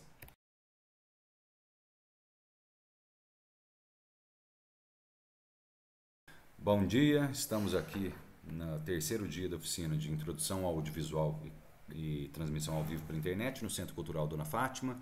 Nos dias anteriores nós falamos sobre iluminação, qualidade de luz, tipos de lâmpada, cor de luz, temperatura de cor, sonorização também, algumas formas de sonorização. Hoje eu trouxe para nós testarmos um microfone condensador. Ele é com plug XLR, que é esse plug balanceado. E aí eu vou utilizar ele ligando nessa câmera aqui para a gente testar o microfone também. E estamos aqui com essa segunda câmera, que é uma Nikon. Essa segunda câmera Nikon, a gente vai fazer alguns testes com ela. Eu vou mostrar para vocês as funções nessa câmera e a gente faz o teste nessa. E o microfone está aqui. Essa aqui é uma câmera semi-profissional. Apesar dela ter esse corpo bonitão, lindão, ela não é profissional porque ela é uma Handycam. Então ela grava em cartão de memória, ela tem algumas funções da profissional, mas não tem todas as funções que uma câmera profissional necessita. O que acontece? Aqui ela tem o painel, você consegue ter controle manual. Deixa eu vir aqui para pegar um pouquinho de luz do sol. Esses 3 discos que tem aqui tem um disco que eu viro, ó. Viro ele para lá e para cá. Opa, aqui eu tenho um segundo disco que eu viro para lá e para cá. E aqui eu tenho um terceiro disco que eu viro para lá e para cá. O que são esses 3 discos? Esse disco aqui é o foco. Você vai ajustar o foco ou tirar o foco, igual aqui na Nikon. Ó, tirei o foco completamente, ó, o jeito que ela ficou desfocada. E aqui eu estou ajustando o foco. Vou fazer o foco andar. Desfoquei, está tudo desfocado. O foco agora chegou, primeiramente, nessa cadeira aqui, ó, que eu estou apontando. Aqui, que é essa cadeira aqui do lado. O foco está aqui. Essa câmera Go pobre, já aqui, que eu tampei ela e destampei, ao jeito que ela consegue fazer um foco mais geral de todo mundo. A Nikon, eu estou andando com foco agora. Ó. Desfoquei todo, estou levando foco. Olha como ele vai focando na profundidade. Agora o foco chegou na outra cadeira. Agora o foco chegou lá no livro. A hora que o foco chegou aqui no livro, veja o que aconteceu aqui, ó, deu uma desfocada. O foco foi lá para trás, perdeu aqui na frente. E se eu continuar girando o foco no mesmo sentido, ele vai levando o foco cada vez mais para o fundo e perdendo mais foco aqui na frente. A profundidade de campo é essa distância que a gente tem de lá até aqui, para o objeto se manter no foco. Ó.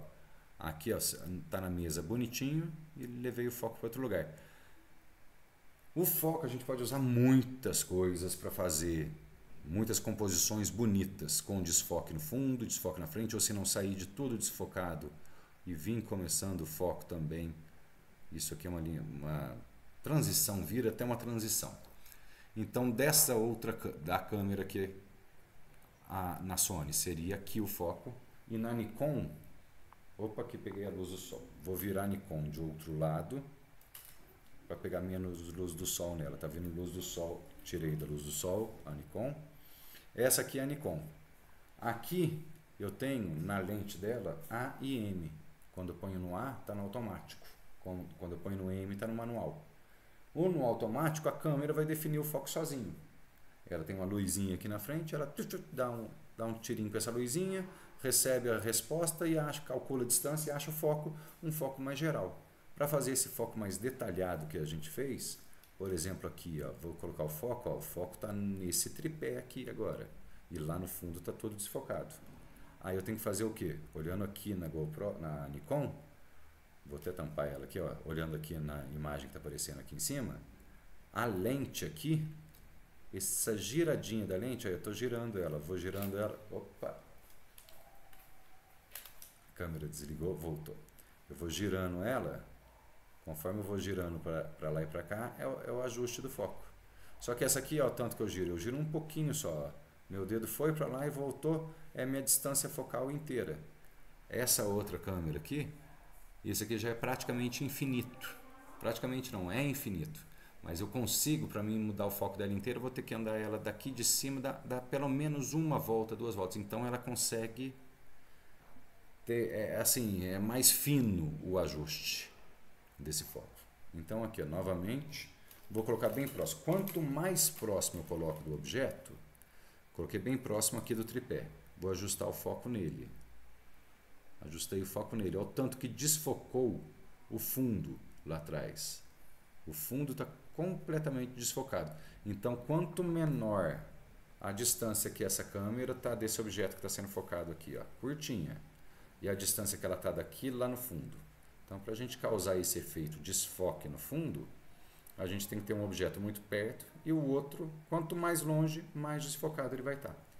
E aí a gente faz a mesma coisa. Se eu virei o foco para lá, ó, o foco, ó, agora eu consegui, dei um zoom, apliquei um zoom, ainda está fora de foco. Aí, ó, agora eu ajustei o foco certinho lá naquele papelzinho que está em cima da mesa. Dei o zoom, ajustei o foco lá, posso voltar o zoom para o normal.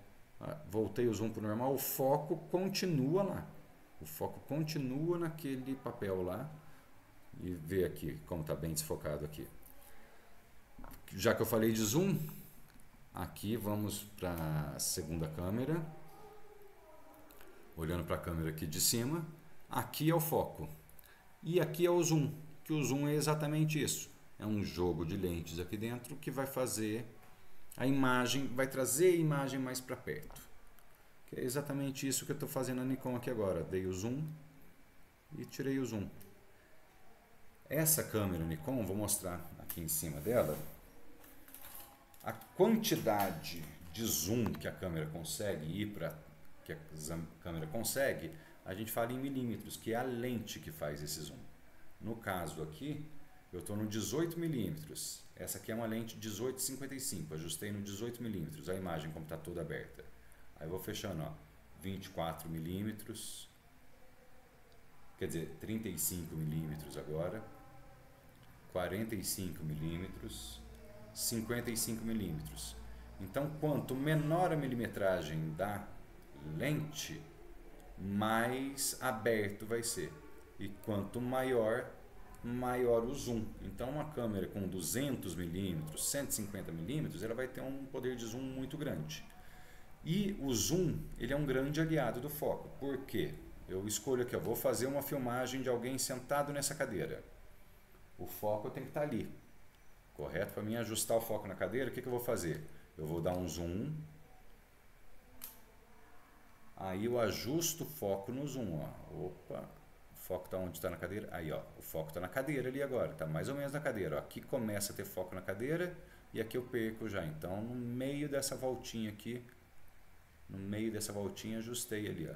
Aqui passou, aqui, ó, a minha mão na câmera de cima. Tô lá atrás o foco. Trouxe, chegou o foco na cadeira.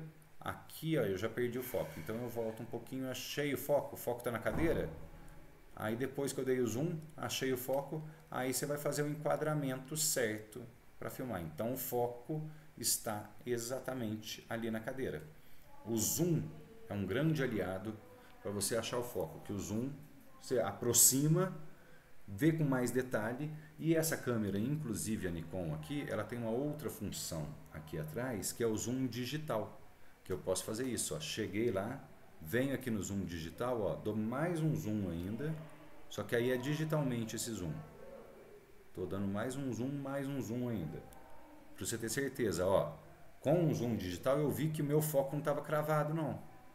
Aí, agora ele está cravado na cadeira. Ó, lá no livro lá atrás e na cadeira. Opa, perdi. Agora ele está cravado na cadeira. Então eu tirei o zoom digital e posso voltar ao zoom normal.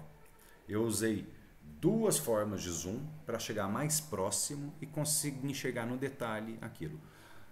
Vários vídeos aí de reportagem, essas coisas, você vê cinegrafista fazendo isso. Ele dá o zoom no brinco da pessoa, o que for, ajusta o foco, aí volta o zoom para trás e faz um enquadro. Então isso é uma forma de você achar o foco certo no lugar.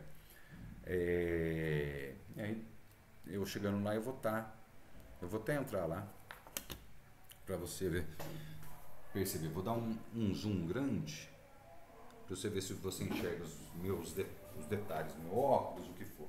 Eu vim aqui, sentei, deixa eu enquadrar melhor. Tô focadinho, né? Tá tudo com, aqui ó, consegue ver aliança, óculos, detalhe, a perninha do óculos, deixa eu ver aqui na frente. Ó.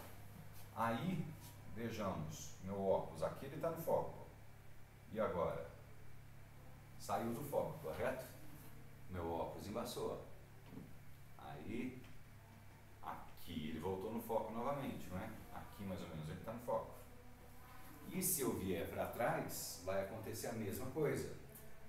Passou para trás, o foco vai perder, que é isso que é o legal, é a distância, essa distância entre aqui, fora de foco, ó, entrou no foco, e daqui para trás vai sair.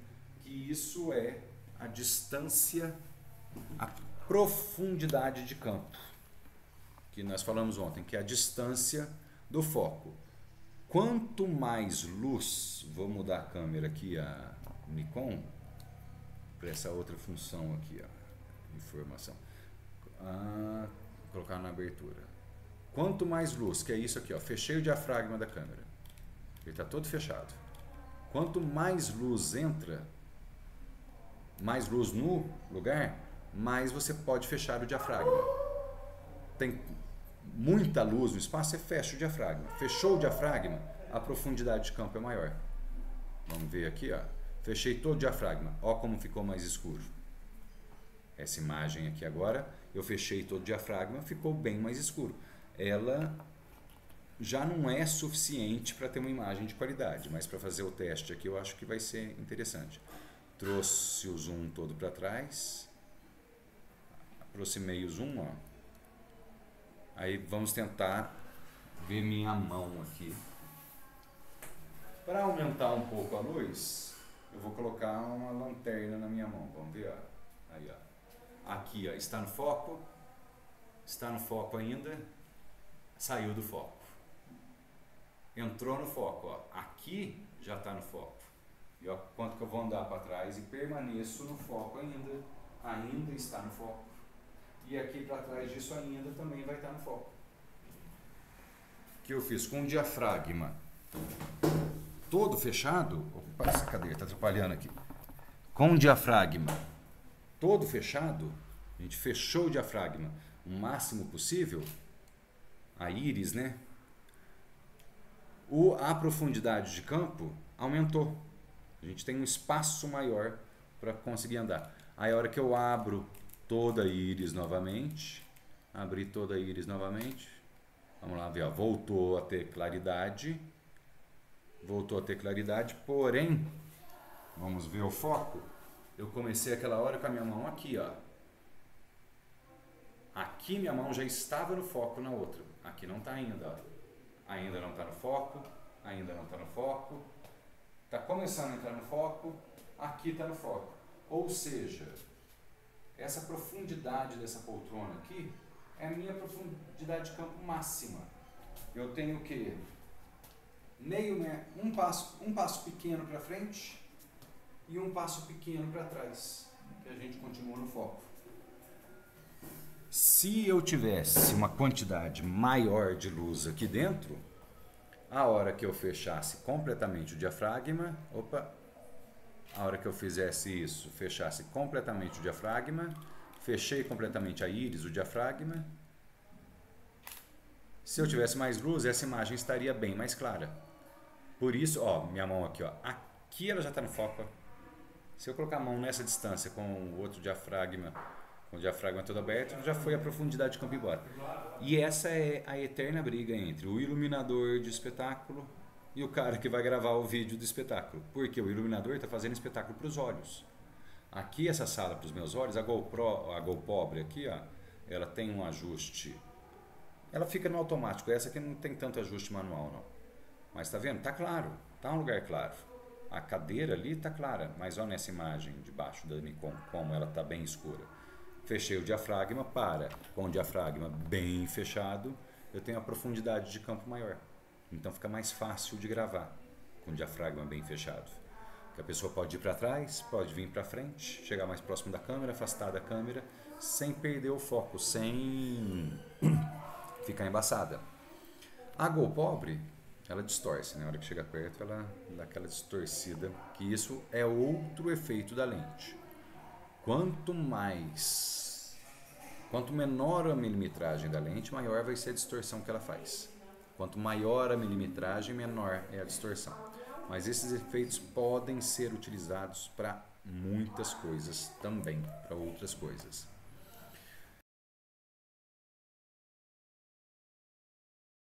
O Voice Meter, a hora que a gente abaixa ele, na hora que instala ele no computador, ele vai vir aqui, ó, nessas configurações do computador de áudio. Aí quando você está aqui no Windows, você clica em cima da caixinha de som, às vezes no Windows 10 ele aparece logo em cima o nome e no Windows 11 você clica aqui. Olha o tanto de canais, de dispositivos de áudio que o Voice Meter cria no seu computador. Ele cria o input 2, o input 5, o aux input, o input 4. Aí tem o nosso alto-falante também. Aí tem esse vaio 3 input, o input 1, o input 3. Então o Voice Meter, quando você instala ele é como se ele instalasse, ó, então se ele passa no mouse em cima, 1, 2, 3, 4, 5, 6, 7, 8. Ele instala 8 placas de áudio no seu computador.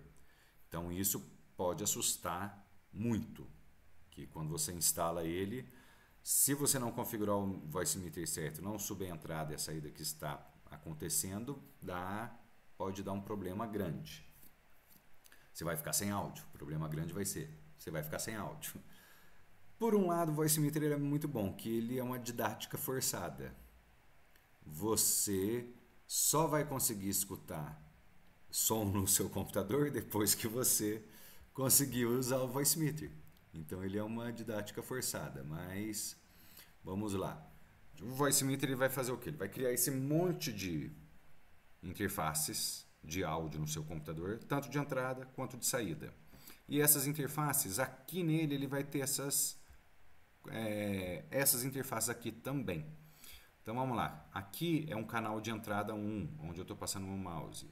Aqui é um canal de entrada 2, uma entrada física.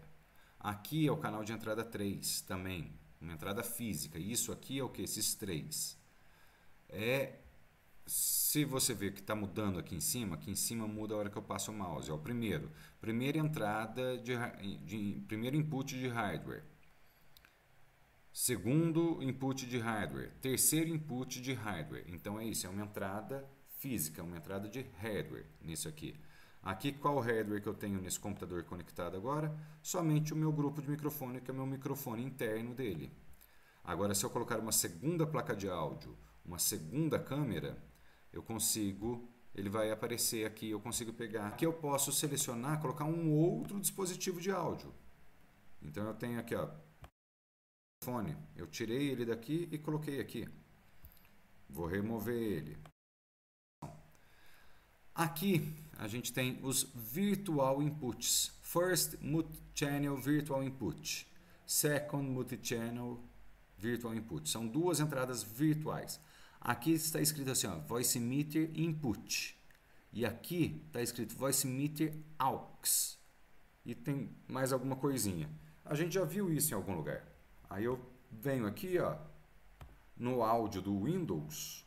No Windows, eu seleciono a Voice Meter Input. Então, o áudio do Windows que eu selecionei aqui no Windows, ele vai estar mandando nesse carinha aqui, ó, Virtual Input. Vamos testar?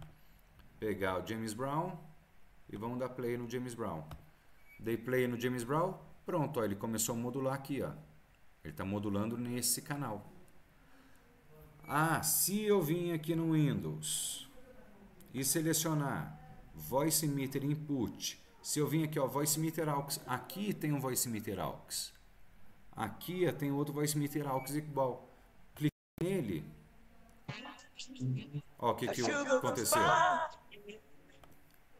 Eu tirei daí, mas você viu visualmente aqui, ó, ele saiu, o Windows saiu desse canal e veio para esse canal. Então, a caixinha de som do Windows, que eu selecionar a saída de som do Windows, vou levar para o input de novo. Repara que ele vai parar de modular aqui e vai modular aqui. Ó, tá modulando, é coisa da música. Aí, ó. Voice Meter Input. Pronto, ó. Ele saiu de um e veio para o outro. Então, aqui no Windows, qual Voice Meter eu selecionar, ele vai. O que é esses outros todos? Em 1, em 3, em 4, em 5, em 2... vai o input. Tem outra versão mais avançada do Voice Meter, que ele tem muito mais canais. E tem a versão mais simples, que ele tem bem menos canais. Quando você instala essa versão aqui é o Voice Meter Banana. Quando você instala essa versão, ele já põe esse monte de dispositivos de áudio. Então você tem que... Olha, Windows, o áudio do Windows está saindo aonde? No Voice Meter Input. Então eu dou play, ele vai ter que chegar aqui no Voice Meter Input. Isso é o áudio entrando no Voice Meter. Entrou o áudio no Voice Meter. Isso aqui, esses 1, 2, 3 e o Virtual Input 1 e o Virtual Input 2, essas 5 entradas são entradas. E desse lado aqui nós temos as saídas do Windows. A saída, o que é? O alto-falante. A entrada são os microfones, a entrada de uma câmera, qualquer outra entrada de áudio que eu tiver, eu posso separá-la independentemente aqui. E a saída são os alto-falantes. Aqui eu tenho A1, A2 e A3. Veja lá, primeira saída física, segunda saída física, terceira saída física, que apareceu aqui em cima. Falando. Então eu tenho A1, A2, A3. Vamos olhar esses potenciômetros aqui embaixo? Olha, tem o potenciômetro escrito A1 aqui, A2 aqui, A3 aqui e depois B1 e B2. Repara, toda vez que eu falo, esse B1 e esse B2 está pulando e o microfone também.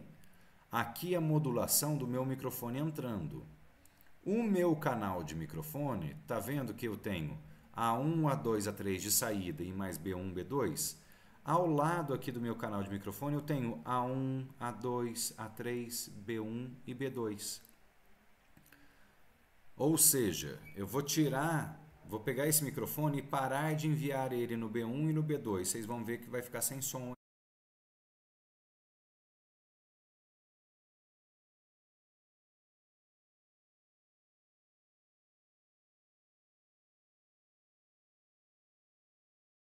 B1, B2. Selecionei B1 e B2.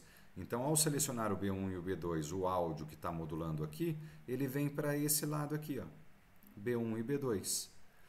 E o que é esse B1 e B2? Assim como eu tenho duas entradas virtuais, eu tenho duas saídas virtuais.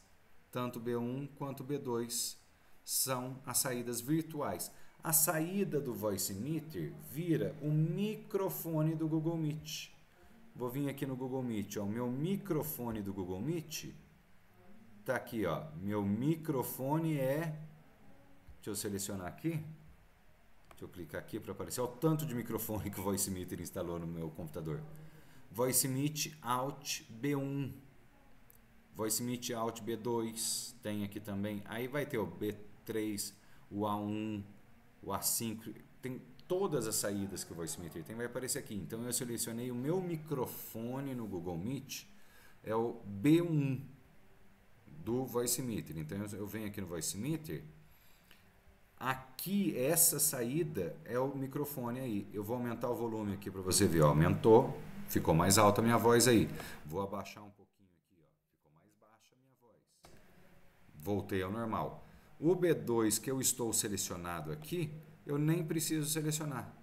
Porque o B2 ele é uma segunda saída virtual.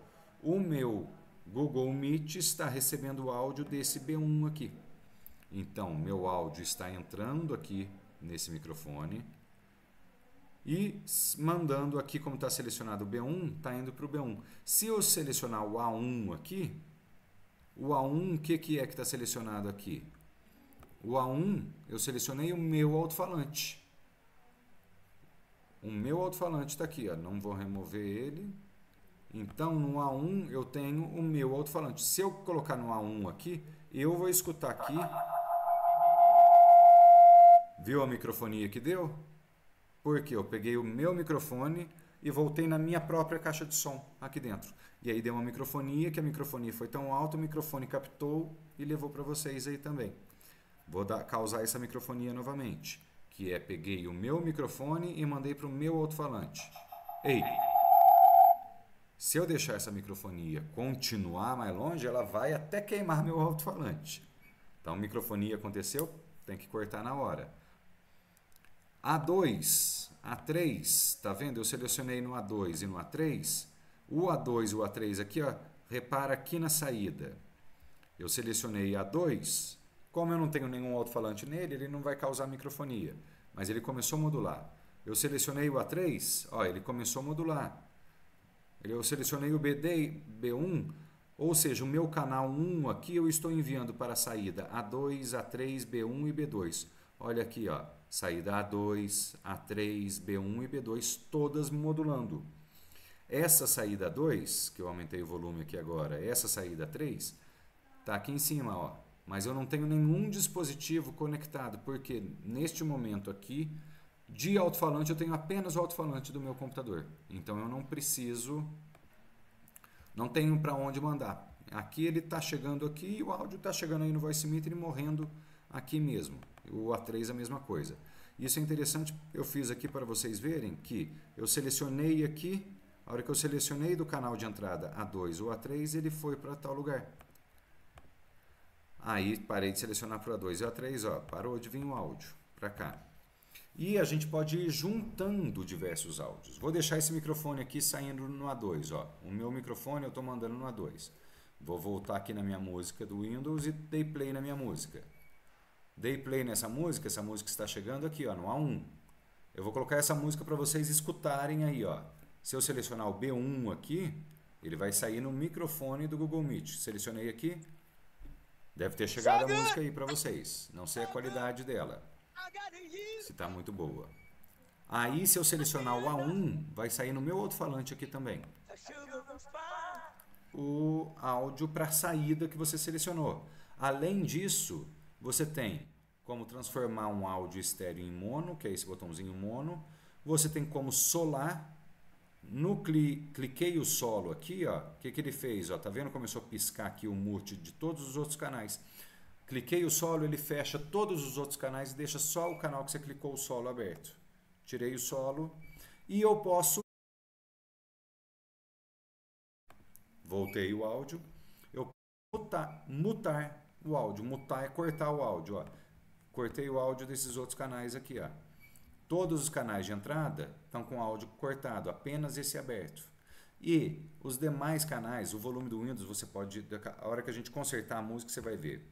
A gente vai baixar, subir o volume, fazer uma mixagem de áudio, que é colocar o áudio do Windows de um jeito e do outro.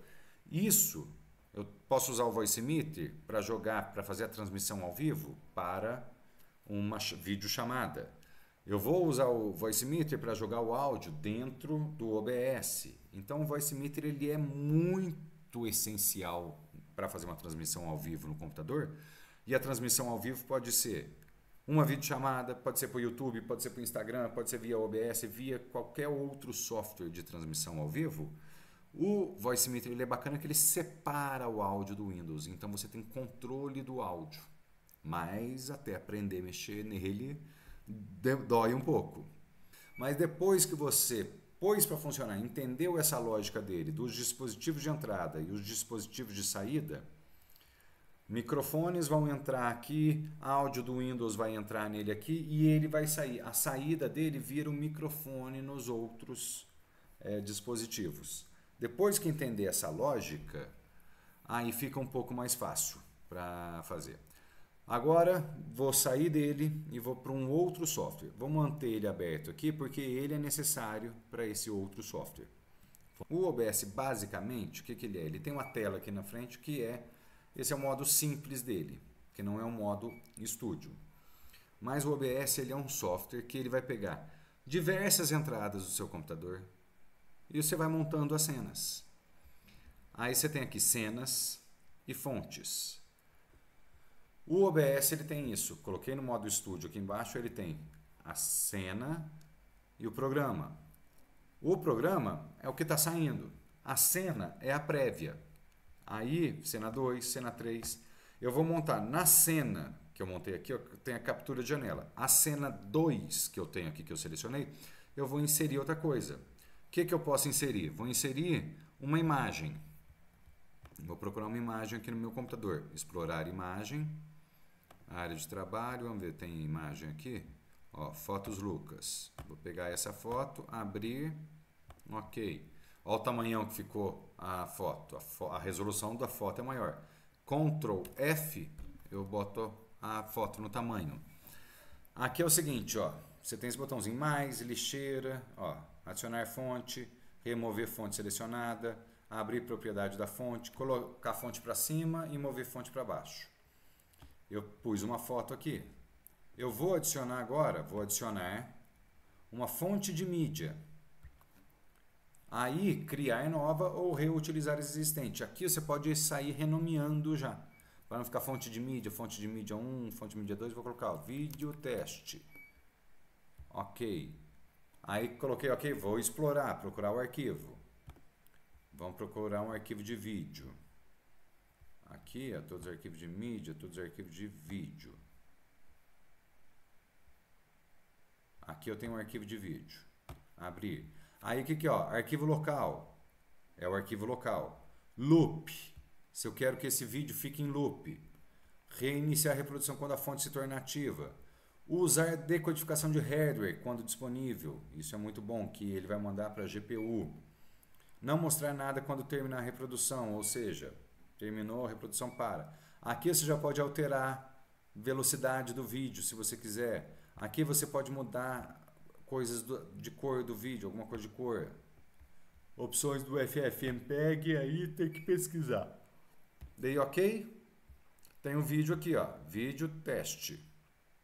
Então, o que acontece? A hora que eu jogar essa cena para lá, o vídeo teste vai começar a rodar. Mas tem uma imagem aqui também.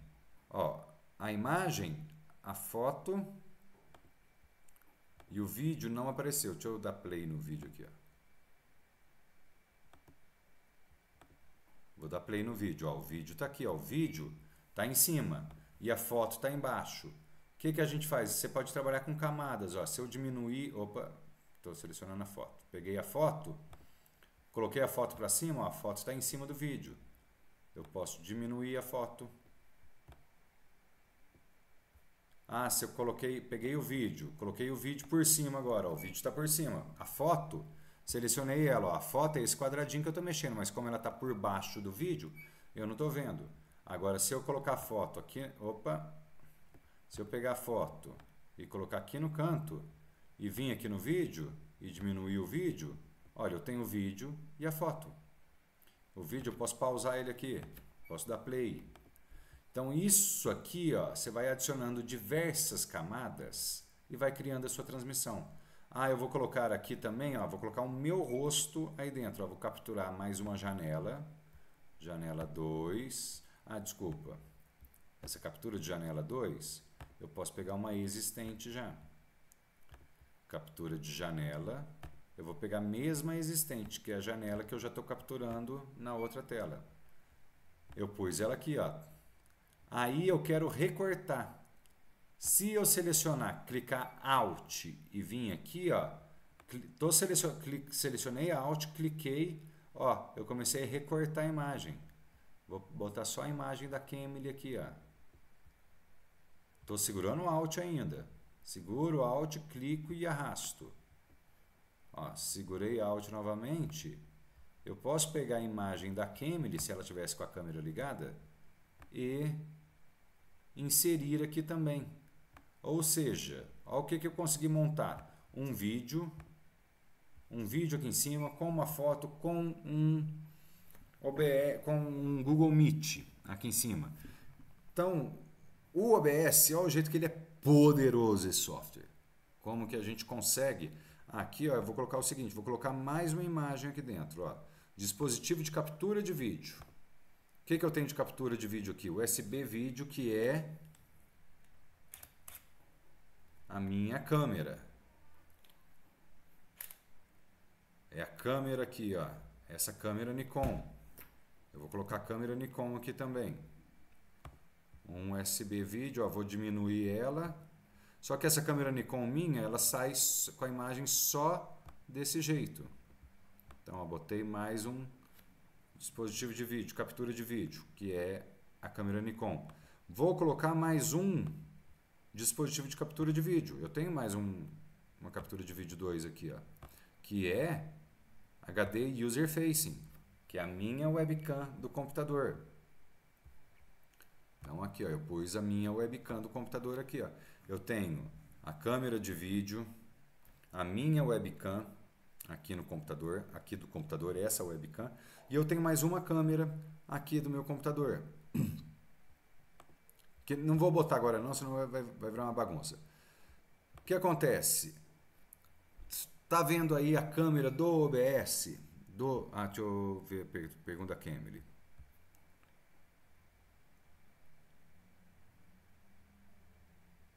Ah, tá. Um vídeo do React do YouTube. Como que eu faço isso? É possível fazer isso.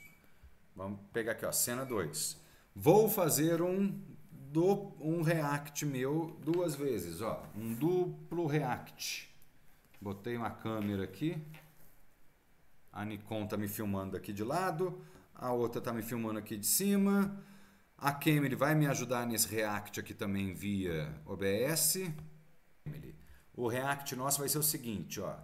Eu vou mudar, você está sem vídeo, eu vou pegar o React, eu vou pegar a parte aqui, ó, que eu estou cortando a parte do chat.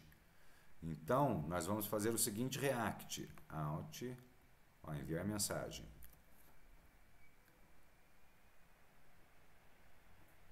Ó, vou fazer um React aqui, ó, teu texto está aqui, ó. Você vai fazer o seu React por texto, eu tenho o meu por vídeo aqui. Eu tenho 2 vídeos inseridos aqui e vamos pegar o vídeo do texto, o vídeo de teste. Tá o vídeo de teste aqui no meio, ó. Até a foto não precisa. Até a foto não precisa, ó. Botei o vídeo aqui, ó. Pronto. Você pode ir reagindo aí, aí eu posso pegar a minha imagem aqui e trocando. O que acontece? Na prévia, é só prévia, não é cena. Não está gravando. Para gravar, eu tenho que fazer a transição. Isso aqui, ó, essa parte do meio aqui do OBS é uma mesa de corte. É como se fosse uma mesa de corte de vídeo. Que eu posso pegar aqui, ó, levei para lá, ó, ele fazendo a transição lá na cena, ó, ó, ó, ó, ó, ó, com fade. ainda. Eu cliquei e fui arrastando. E eu posso fazer a transição de cortar, que eu vou clicar o mouse aqui no corte, ó. Tuque, ele trocou, cortou. Cena 3, ó, selecionei a cena 3. Cortar, cortei. Foi para a cena 3. Cortei, voltou para a cena 2. Toda vez que você seleciona, você selecionou uma cena, ela vem para a prévia. A hora que você clica em cortar e fez a transição, ela faz a prévia e troca com a outra. Você clicou de novo, ela vai ficar isso, ela vai ficar trocando uma com a outra. Ah, eu quero colocar uma outra cena embaixo, aí você tem que clicar essa cena. Por exemplo, ó, a câmera minha desligou aqui, essa câmera Nikon desligou. Deixa eu ligar ela de novo. Vai ligar, voltou a imagem de novo. Cena. Cena é essa que está mandando. Cena 2 é essa. E a cena 3 é essa. Eu quero fazer um vídeo, vou fazer uma sequência. A primeira é essa, cena 1. A cena 2 é esse vídeo, eu fiz a transição para ele. A cena 3 é esse aqui, eu fiz a transição. Passei 3 cenas, fiz a sequência da live, a sequência da transmissão, a sequência da gravação. Nessa cena, você vai montando e você vai criando um efeito depois do outro, uma fonte depois da outra. Aí, você vai vir aqui em configurações, abriu essa tela de configurações. Geral, transmissão. Quando você selecionar a transmissão e colocar aqui, ó, personalizado, aqui você vai colocar o link do servidor do YouTube. Quando você for iniciar a live no YouTube, ele vai te dar o link do servidor. Aqui embaixo você vai colocar a chave de transmissão. No Facebook, você vai fazer a live para o Facebook. O Facebook vai te dar um link do servidor e vai te dar um link de uma chave de transmissão. O Instagram vai te dar um link do servidor e um link da chave de transmissão. Então aqui, nessa parte da transmissão, você põe o link da onde você vai fazer a transmissão para o canal, YouTube, Twitch, todos os softwares. Saída. Aqui na saída que a gente vai ter as configurações de vídeo. Gravação, áudio, buffer, transmissão. O que a gente precisa saber? Isso aqui, controle da taxa de bits. CBR, Constant Bit Rate. Bit rate constante. Que vai ser o quê? Eu vou transmitir a 2.500 kilobits por segundo. Ou seja, para mim transmitir a 2.500 kilobits por segundo, eu preciso que a internet tenha no mínimo 2,5 MB para transmitir, para eu usar a banda inteira.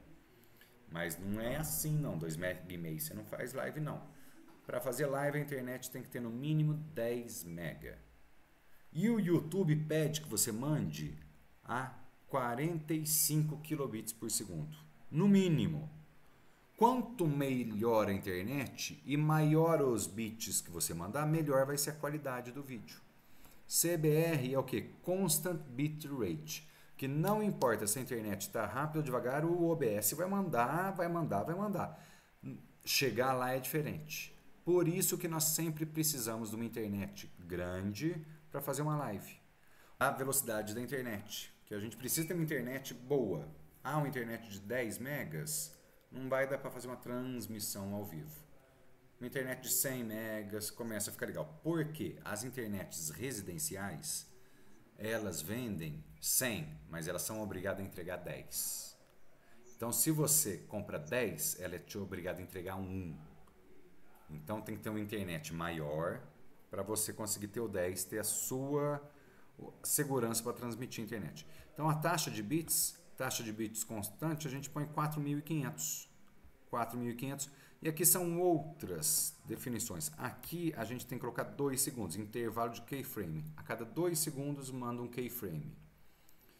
E 4.500 kilobits por segundo você vai ter uma qualidade legal. As outras, aí depende de cada computador. Aí cada computador a gente vai fuçando para ver o que dá certo e o que não dá. A gravação já é a saída, que você pode ao mesmo tempo. Aqui, por exemplo, eu estou gravando, via OBS eu estou gravando essa tela que está no programa aí. E a transmissão, você pode transmitir para o YouTube, para o que for, fazer a transmissão e gravar ao mesmo tempo. Aí aqui na gravação você vai selecionar, como eu estou gravando já, eu não consigo mexer nessas opções, mas você vai falar onde que você vai salvar o arquivo, qual vai ser o formato de arquivo, qual codificador, e a hora que você vai passando a mão aqui em cima, o OBS ele vem trazendo essas coisas. Áudio, aqui qual vai ser o taxa de bits de áudio, ele tem multitrack, e o buffer de repetição, que é o seguinte, esse buffer de repetição só com um computador muito bom mesmo, você ativar ele, que ele é para transmissão de jogos. Você está fazendo transmissão de jogos, aí fez aquela jogada legal e você quer dar o replay, é o buffer de repetição, que o buffer de repetição você vai selecionar aqui, ó, tempo máximo do replay, 20 segundos. Os últimos 20 segundos que ele transmitiu, ele está ficando ali também. Que aí você tem uma tecla de atalho. Fez a transmissão, fez um negócio massa, você bate, ele volta e dá o replay. Você consegue fazer o replay disso. Só que aí precisa de um computador com muita memória que ele vai guardar os 20 segundos de vídeo, ele vai guardar na memória RAM. Áudio. Aqui na configuração de áudio, que é que vai te ajudar muito. Taxa de amostragem, 48 kHz, ó. Lembra o 48 kHz que está lá no Voicemeeter? Tem que estar o mesmo aqui. E aqui vão ser os dispositivos de áudio globais. Olha o meu Voicemeeter aqui, ó. Voicemeeter Alt B1. Áudio do microfone ou auxiliar. Aqui eu posso colocar até 5 dispositivos de áudio. Então aqui você vai selecionar o seu microfone. Se o seu Voicemeeter, no meu caso, Voicemeter é o microfone, eu seleciono o Voicemeter. Você vai selecionar tudo aqui.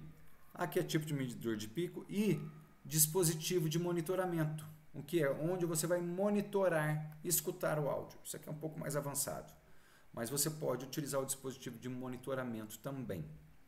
Eu uso o dispositivo de monitoramento quando eu estou fazendo uma transmissão ao vivo para reunião, usando o OBS, e eu vou dar play num vídeo dentro do OBS, para o áudio desse vídeo vir para a reunião, é via dispositivo de monitoramento. Áudio. Vídeo. Aqui no vídeo que a gente escolhe a resolução dos vídeos. 1920 por 1080, resolução Full HD. Se eu estiver fazendo para o Instagram, é 1080 por 1920. Aí o OBS ele vai fazer o formato do Instagram. Se eu quiser fazer esses vídeos no formato do Instagram, você vai vir aqui. Resolução de saída, escala. Aqui ele fez uma escala. Ao invés de ele estar saindo em Full HD, ele está mandando em HD. Ele tem uma resolução base em Full HD, mas a resolução de saída está em HD. Isso é bom, diminui o processamento do computador um pouco. Valor do frame por segundo, ó, frame por segundo, FPS aqui. Filtro de redução, eu não sei. Tecla de atalho, aqui você pode criar inúmeras teclas de atalho para o OBS. Que é iniciar a gravação, interromper a gravação, pausar a gravação, continuar a gravação, cortar arquivo de gravação, iniciar buffer de repetição, interromper repetição, câmera virtual, tudo. Você pode inclusive mudar de cena, fazer transições, pegar as transições, ó, transição rápida, cortar, setinha para cima, transição rápida, esmaecer, setinha para baixo. Pôs essas duas aqui em tecla de atalho. Você fez tecla de atalho, a tecla de atalho vai funcionar lá dentro. Acessibilidade, ele pode usar algumas cores que é para acessibilidade dele. E avançado aí é coisas avançadas do negócio. O que acontece? Áudio, o dispositivo de áudio, áudio do microfone auxiliar. Voicemeeter Alt B1. Eu vou selecionar, para falar a verdade, o Voicemeeter Alt B2. Aplicar, ok. Aqui, ó, mic aux. Tá modulando. Vou vir aqui no Voicemeeter, ó, vou abrir o Voicemeeter um pouquinho para cima do OBS, ó. Meu microfone está mandando para o B1 e para o B2. O B1 é o Google Meet, é o que vocês estão escutando. E o B2, ó, a hora que eu tirei,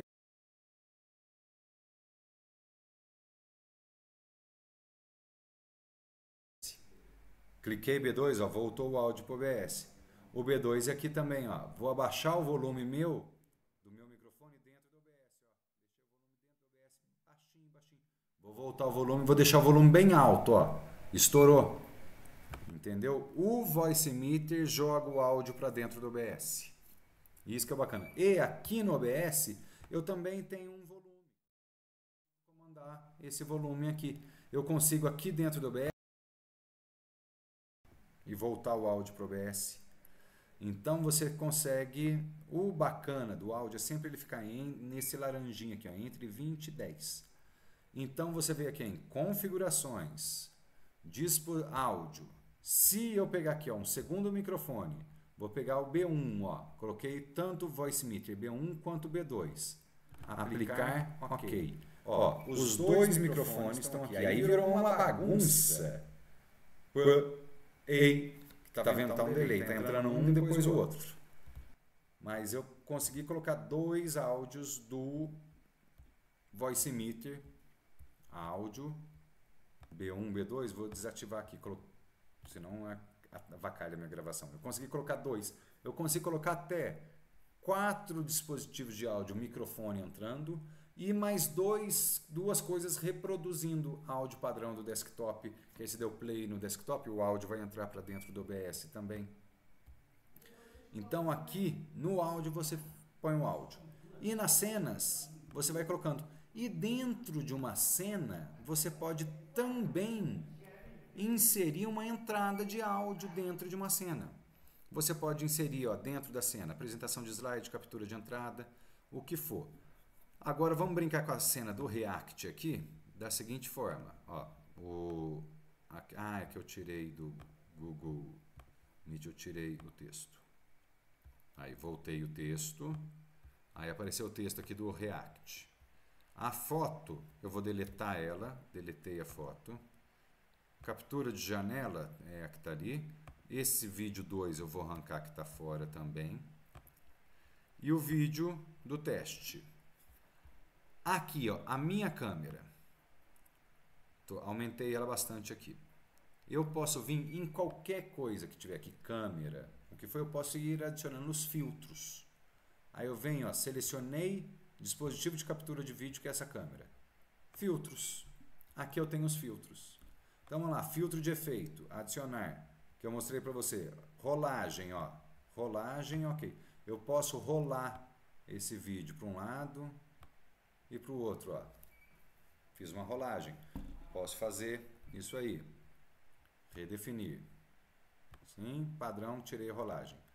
O mais legal, o filtro mais legal que a gente tem, aqui não vai funcionar direito, mas é Chroma Key, que é esse que a galera usa para os Reacts.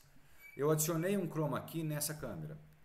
Se o meu fundo fosse verde, eu já estaria sem fundo. Vou tentar aqui, ó, cor personalizada. Vou escolher uma cor, ó. Vou tentar uma cor aqui do fundo. Vamos ver, ó. Essa parede aqui, eu acho que é essa cor aqui mais ou menos. Ó. Essa parede e minha blusa mais ou menos. A hora que eu dei, ó, sumiu tudo já. Verde, não vai ter. Azul, suavidade. Aqui, ó, diminuí, ó. Ficou tosco. É que não é verde. Mas você viu, ó, eu consegui tirar o fundo. Fechar. Eu tirei um pouco meu fundo. Ó. Se eu colocar eu em cima de você aqui, ó. Entendeu? Ó que legal que vamos fazer esse react aqui, que doideira. Vou cortar minha câmera. Vamos fazer um negócio. Eu e a Camille estamos um em cima do outro. Aqui, ó, eu estou sobreposto a ela. E tem um vídeo aqui embaixo dando play num vídeo. Entendeu? Nós podemos, ó, você vai reagindo por texto aí. Eu estou reagindo por áudio aqui. Eu tô em cima do seu texto. Virou uma loucura já. Só que só vai gravar quando eu fizer o corte para o programa. Lembra que eu coloquei a tecla virtual? Setinha para baixo, tecla de atalho. Setinha para baixo é esmaecer. Setinha para cima é cortar.